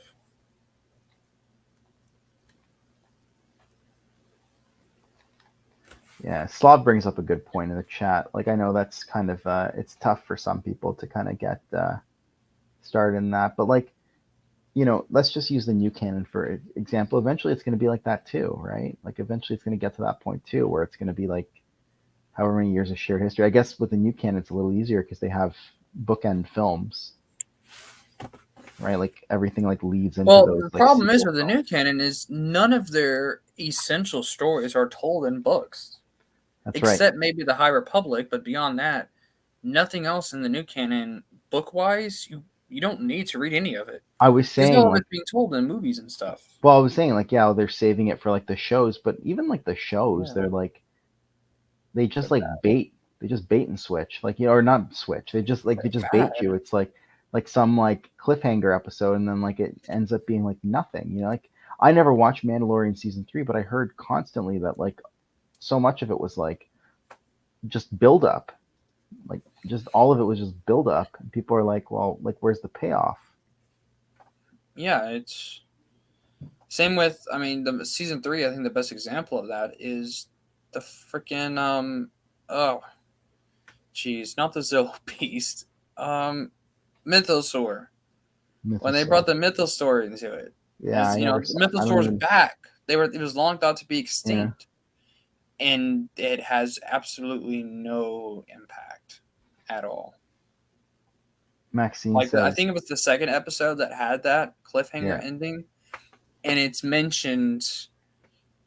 It's more so for Bo-Katan as a character, but like beyond that, there is no impact on the season whatsoever. That's too bad. I hated that because I thought, and I've said this a million times, but what I thought was going to happen was this: Din has the Darksaber, and Bo-Katan wants power. That's what she wants. She wants power. But she's not going to kill Din over it. She has too much respect for Din. But after she discovers there's a damn Mythosaur alive, well, man, I think that would give her more reason to have ownership over Mandalore if she's able to tame and ride a damn Mythosaur. But they didn't do any of that. She's given the Darksaber. She's given the Mythosaur. She's given control of Mandalore. She's given everything. And Din is just chilling. Right. I mean, I just hated it. It was just terrible. Sitting on her throne. I don't know. That's the only like still I saw from season 3 is just like Katie Sackhoff like sitting on a throne. It was bad, man. It was bad. I mean, I was liking it early on, but as the season kind of dragged on, I mean, hated it. The way I see it is like there's nothing really there for me anymore. But like I watched Vision season 2 because that's not like tethered to any timeline and stuff, and I thought I didn't watch it. I didn't finish the first season. That's fair. If it's not for you, it's not for you, right? Like a lot of people don't care for Visions, and that's fair, I think. But that's really the only project that I had any interest in watching. Otherwise, like I haven't really watched any. I haven't watched any shows since Kenobi. I watched like, the first couple episodes of Andor and called it quits at that time. Bye, Scott. Have a good night. Take care, Scott. Good to talk to you. Exactly. Whoops. But Pedro Pascal, he came out and he said, "Oh yeah, I completely support Bo taking over my show." What the Because fuck? Why Pedro would you even Pascal say that? is too busy like filming other things, so he's not actually like on set at any given time, right? Did you I watch don't The know, Last but of like, Us? I started watching it, but I kind of just lost interest. I was gonna watch it because like I played the game and I was intending to watch it. I just never got around to it. I think that I'm sure the game is much better, but Well, people I called it don't like know. the Citizen Kane of video games. I'm like, really? Like, it was good. Don't get me wrong, but I didn't think it was like revolutionary. The Citizen Kane of video games is KOTOR. Yeah, I agree. But That's when you find out the big reveal. That's like his Rosebud moment. yeah. Well, I don't have a PS4, so I can't really play Last of Us, which I think is a shame. I think they'd make a lot more money if they put it on Xbox as well, but whatever. What do I know? Yeah, I don't support console like version exclusive games or whatever. I think that's like you're just. They've said I think that like Elder Scrolls 6 is going to be Xbox only or PC. And like Yeah. luckily I have Elder Scrolls 6 is also not coming out for like Skyrim came out I think in like 2011 and Elder Scrolls 6 is still like 4 or 5 years out. So can you imagine like 5 came out in 2011 and 6 is not coming out until like 2028, like nearly like 18 years later or whatever. That's Yeah. crazy. That's crazy. That's like a lifetime. Did he even show his face in season 3? I don't remember if he did or not. I don't think he did. But yeah, I'm sure Pedro is more interested in going on a project that shows his face. Well, Slav, I So he would can argue that deliver he has an on obligation to the fans. No, I don't care. I'm just kidding. Look, that show's terrible. The whole Filoni Favreau verse is terrible. You're gonna watch It's terrible. Ahsoka? You're gonna hate watch it? I don't know at this point. That's fair. Because I'm always a little optimistic, but I think that optimism as each show comes out just gets less and less and less. I Because wonder the if show is Maxine. just, and I think with what Thrawn being in it, and I know that they're gonna just take a nuke on his character. I Yeah, don't. I'm scared because I that's know it'll fair. piss me off. It's a valid fear. I was gonna say, I wonder if Maxine's still in the chat because Well, apparently I called him a sellout, and she got mad. I don't think she got mad. Maxine's chill. She won't get mad. No, he's a She'll disagree. sellout. He's a sellout. So is Leland Shee and Pablo Hidalgo. And Pedro Hidalgo. Yeah, Pedro Hidalgo. Worlds collide. Well, maybe not Pablo. Pablo just sucks anyway, but he always has. But I don't know that we can definitely call Leland any of Shee. these people sellouts. I mean, like, like they're just employees. Like they do a job for money. Like that's Yeah, how I I feel about it. guess, but I You mean, know. Zahn. I don't know. Zahn should have seen like what they were doing to Thrawn, and I all I know is that if it was me, and if I saw a company taking my character and just crapping all over it, I know I wouldn't support that.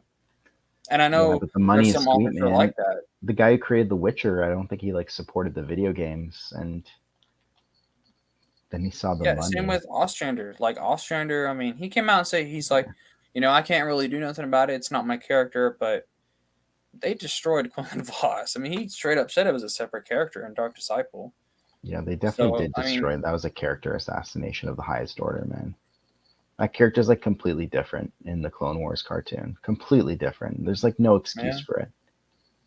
It's like lobotomization.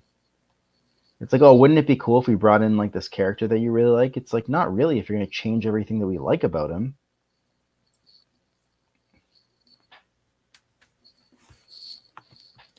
Well, maybe Saw, but like at the same time, it's like if you're gonna go on record and say all these different things and then go and work for the company that is fulfilling those different things, like rebooting the timeline or things like that. I That's a guarantee, I sellout, man. guarantee, yeah, I guarantee, Lance, these people don't care about this nearly as much as you and I do. Like, just hands down, they Well, don't. considering what Leland has said over the years and what he's done, you would think he would care, but I guess not. It's all about money to him, and that's not what this is about. This is not about money. Yeah, money is a part of it. Money is needed to make it, and these books are being sold to make money. But I mean, I just think I have a general dislike for storytelling to become an industry. I don't really like that. It's because storytelling isn't money making. I mean, it is money making, but it's like that shouldn't be like the point of it. The point of it should be to do like, well, to write good stories and to, you know, you know what I'm talking about, right? Storytelling is Yeah, but I don't think it's that's. storytelling. It's just not the way it's done anymore because all people are concerned about in those forums are the profit motive, right? Like it's just especially with like a publicly traded company like Disney, like they have shareholders to answer to, so their job essentially is to generate revenue so that they can pay their shareholders for supporting their company. So Yeah, it's just well, it's like perverse incentives, man. Like, and I'm not saying like any other type of political system is better. Like, in fact, it could be worse in a lot of ways. But I just think like things were, I don't know, maybe it's like rose-colored glasses, but things were much simpler like in the '90s than they are today. I think also though is like Lucasfilm. I think the reason why the EU was in such good hands back in the day is, I mean, it was owned by, well, it wasn't corporate. It was owned by, Lucasfilm wasn't a small company, but it wasn't as big as Disney or Pixar or Warner Brothers or whatever. It was Right. its own little company, and they kind of did their own thing and moved on. And but now that it's corporate, I mean, it's corporate. It's like restaurants, corporate restaurants like Applebee's or IHOP or whatever else. They're not Franchises. very good compared to like mom and pop shops. So I don't know. Well, because it's economies of scale, right? Like they have to, like a place like Applebee's, right? They all have to like serve generally the same food. And so in order to do that, they all have to like ensure that they're getting the same shipments and prepackaged foods and easy to prepare stuff, right? And with a mom and pop shop, they're not constrained by that kind of thing, right? Because like the people that own Applebee's, they're trying to create like the Applebee's experience so that if you walk into an Applebee's, in Texas or in Arkansas or wherever else, like you're getting the same experience, regardless of the fact that it's in a different state. And unfortunately, um, that doesn't lead to any type of it's completely contrary to creativity, like completely contrary, right? So it Well, all I'm trying sucks. to say is it's it's all about making as much money. It's greed, and Yeah, I guess that's kind of what I'm yeah, against. for And sure, it's greed, for sure. when you have greed to on a corporate level, there's no longer quality in the storytelling. In a restaurant sense, there's no quality in the food anymore. So, or the service even, or whatever. But I don't know. I don't like corporate stuff, even though I work for a corporate company. But because I can tell you what, Applebee's, the big people at Applebee's, they don't give a shit how much money we make. They don't care because they're making their money, and I can say that because we recently got a new area director, and she said that we're spending too much on labor. Like Really? now, I can understand that you can spend too much on it, but we were making plenty of money with our old area director, and we were able to work, 7, 8 hours a shift. Now we're working 5 to 6 around there. So it's just she cut her hours basically because Applebee's needed more money or whatever. It just I don't like that. Yeah. And then I also know that there was also another big boss that worked for us. One of the other servers were telling me that he knew him, and he was telling me that it would be better if a guest spends $5 on a drink than leave it for a tip. And I don't like that. Yeah. So That seems kind of, well, it'd be like, words no, I'm it'd not be going to better use. if that $5 was given to your guest or to your employee, because if that $5 means they're not making enough money, you're gonna have to pay them anyway. So it's like, no, it'd economically be better if they gave it to the guest, but Right. or gave it to the guest. The guest gave it to the employee. So I don't know. What do I know? I'm not an economic person or a business owner. No, I that's don't know. fair. But you're absolutely right. Like it just doesn't create for like a good experience when stuff becomes all about like the profit motive, right? Yeah, there's no, and I think Star Wars. I mean, I think we can both agree there is rarely any quality in the new canon. Well, It's all about pumping out know, as much as you can pump out. yeah, I feel like I'm qualified to speak about that because I've certainly experienced enough of it, and I agree.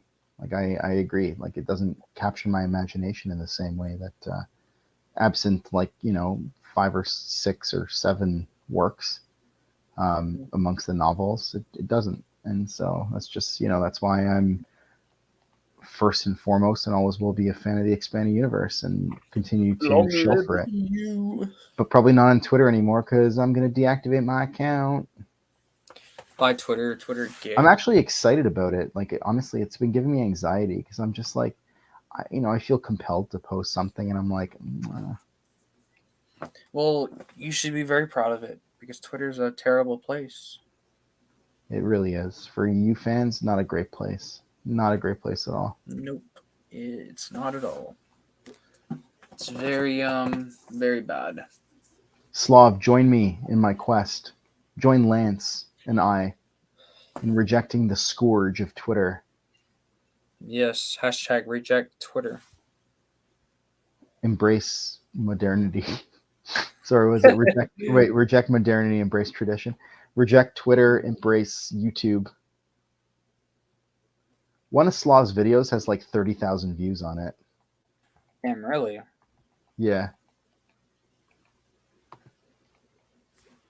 Hey, I'm actually gonna look at that because I don't I don't check anybody's YouTube, to be honest. I don't check your YouTube. I don't check nobody's.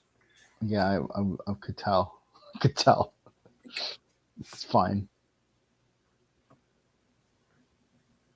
I tried to look up Slav's channel and nothing came up. Did you type in Let's Slav? Yeah, literally. Um, isn't there like filters? You can filter your searches. I don't remember.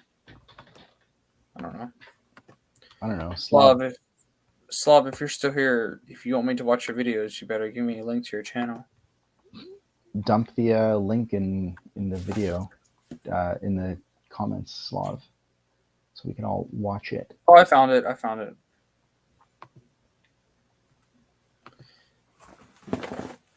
Top 5 Star Wars EU women. No, it's not that one. EU was never canon confirmed. That's a pretty good one. No, it's like farther. It's like nothing to do with Star Wars. Oh, the 36 Chamber trilogy That's the one. review. How many views does it have? 32,000. Yeah, see, look at that. It's crazy. EU was never canon confirmed. I love this video. I'm gonna It's really well done. It's like one of Slav's best videos ever.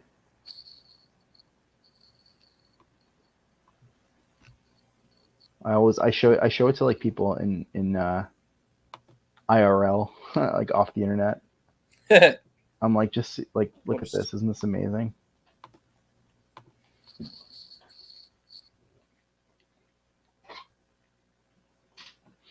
Yeah. Screen. Stop wondering.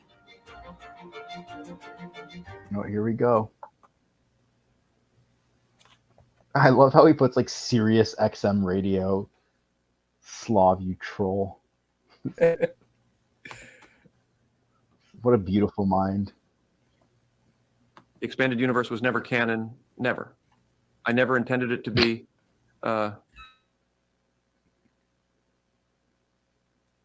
Important to all films and Dave's Clone Wars. Dave was really important when it came to expanding on my 6 films, especially the next 3, or the newest ones. Hopefully that puts an end to that debate. I can tell you the amount of times that a fan of this would come up to me and try to talk about it. I can't stand them. Literally, I can't stand those people. They aren't true Star Wars fans. Not in my eyes, at least. Now, to be fair, just watched that. I had just woken up and I got a notification for it, and I believed it. I was like, "Wait, what?"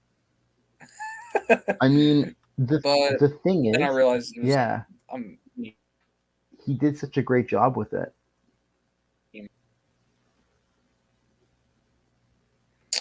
Here's Iron Inquisitor. Well, Iron Inquisitor has some good videos. I've watched a lot of his videos.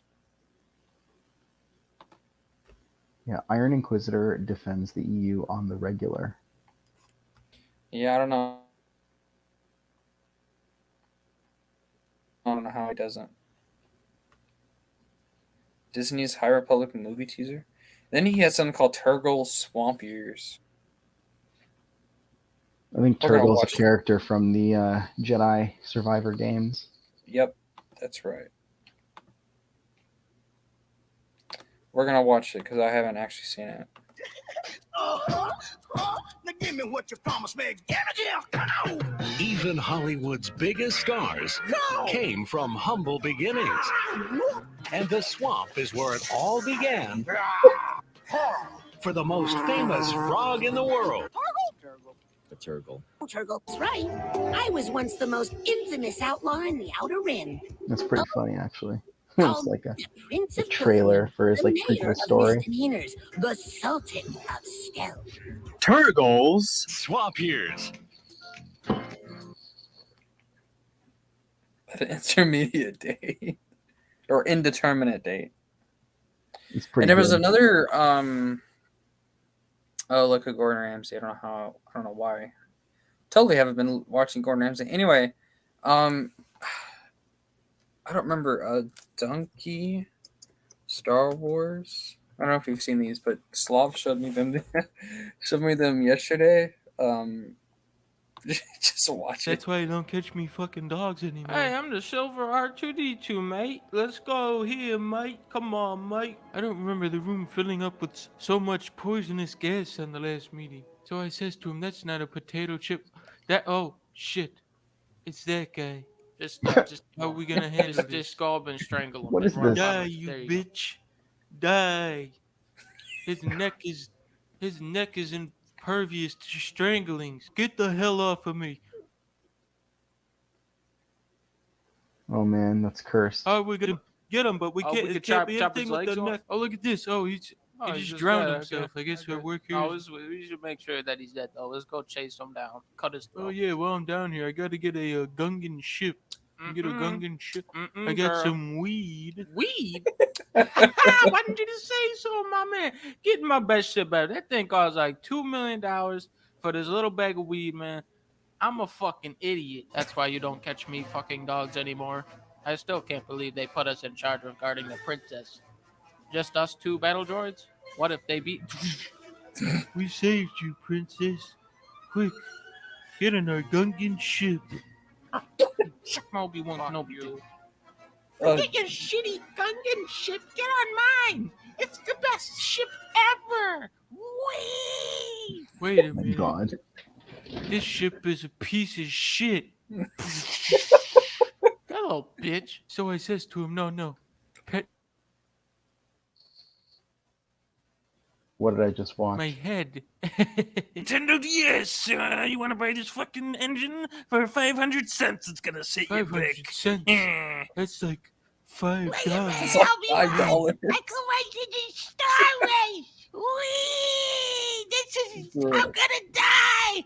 I'm gonna fucking die. All right, kid, you came in last place. Now I'm gonna kill you in front of your own mother. Get out of the iPod. Wait a minute, God. I had the 500 cents in my pocket the whole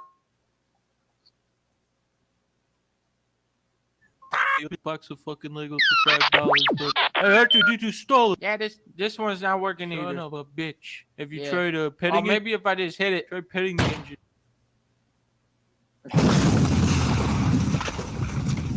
Oh, look, the explosion blasted us to safety. What are the... Dun dun. Oh shit. I'm getting the fuck out of here.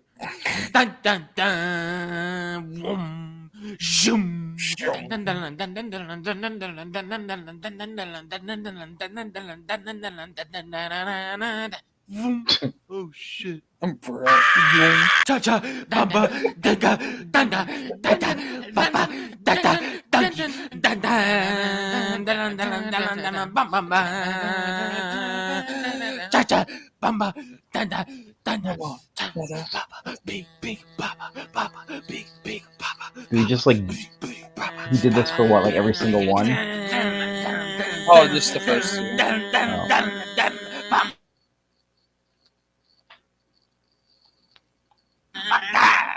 Catch me fighting Darth Maul anymore. Is that Jurassic Park? Yes. Oh Lord, can you hear it? Mm-hmm. Okay. Ah, y'all remember me? Remember I gave him that shit for that weed? What is this? Is there a legit Boss Nass Lego toy? Because I want it. I don't think so. fuck you in the next one. Oh my Bro. god. I'm gonna fuck you in the next one. Oh god. Oh He's my cursed. He's cursed. And then here's the second one. It's just based off the first two episodes. They didn't do the whole. Hey, where the hell we're City. going? What the hell is that? Lord Sidious sent me back from Naboo with a new joke. It goes, knock, knock. Who's there? Giraffe butt. Giraffe butt. So this is where babies come from. Next up, the bus system. Oh god! Oh no! No, Dad! So it turns out this is where babies come from. The whole... No, this is where babies come from. Oh my god! The original Sega Genesis? Boba Fett! Sign my beard! Oh! Dick! Oh! I'm sorry, Obi-Wan. I just gotta get my son to school. He's gonna be don't late, worry okay? about it. Don't worry about it, Boba. Water under the bridge. You little bitch. Here we are. Dagobah system, R2. This is not the Dagobah He was system. calling it No, Dagobah. this is a Dagobah system. God damn it. A message from Obi-Wan again. Oh, wait a minute. This is a Dagobah system at all. That would be Anakin. You're my only hope. Oh, god damn it, Obi-Wan. Here we go again, folks. Obi-Wan, are you in there? No. No. Well, welcome to Dagobah, boys. I'm a girl, you retard. This isn't even Dagobah, Obi-Wan. You keep saying that about every... Welcome to Dagobah, Jedi. Kill them droids. Not so fast, Count Doo-Doo. Yeah, Miss Windy. How nice of you to join us. You know, mess Shoot with this my guy. Jedi flip. Notice how the caption says Samuel L. Jackson. Yep. That's Dagobah for you. Now, Boba Fett, they're tied to the wall. You are the most prestigious bounty hunter in the galaxy. You just kill them. It's the easiest thing in the world. And dead. Probably don't catch me fucking... Oh, look! It's Yoda! What the I told you this was Dagobah, guys. Yoda's here. There he is. Classic Yoda. Always with the wisecracks. This guy. Daddy. One day I'll become a great bounty hunter. Just like my father. Oops! Oh, no, no, no.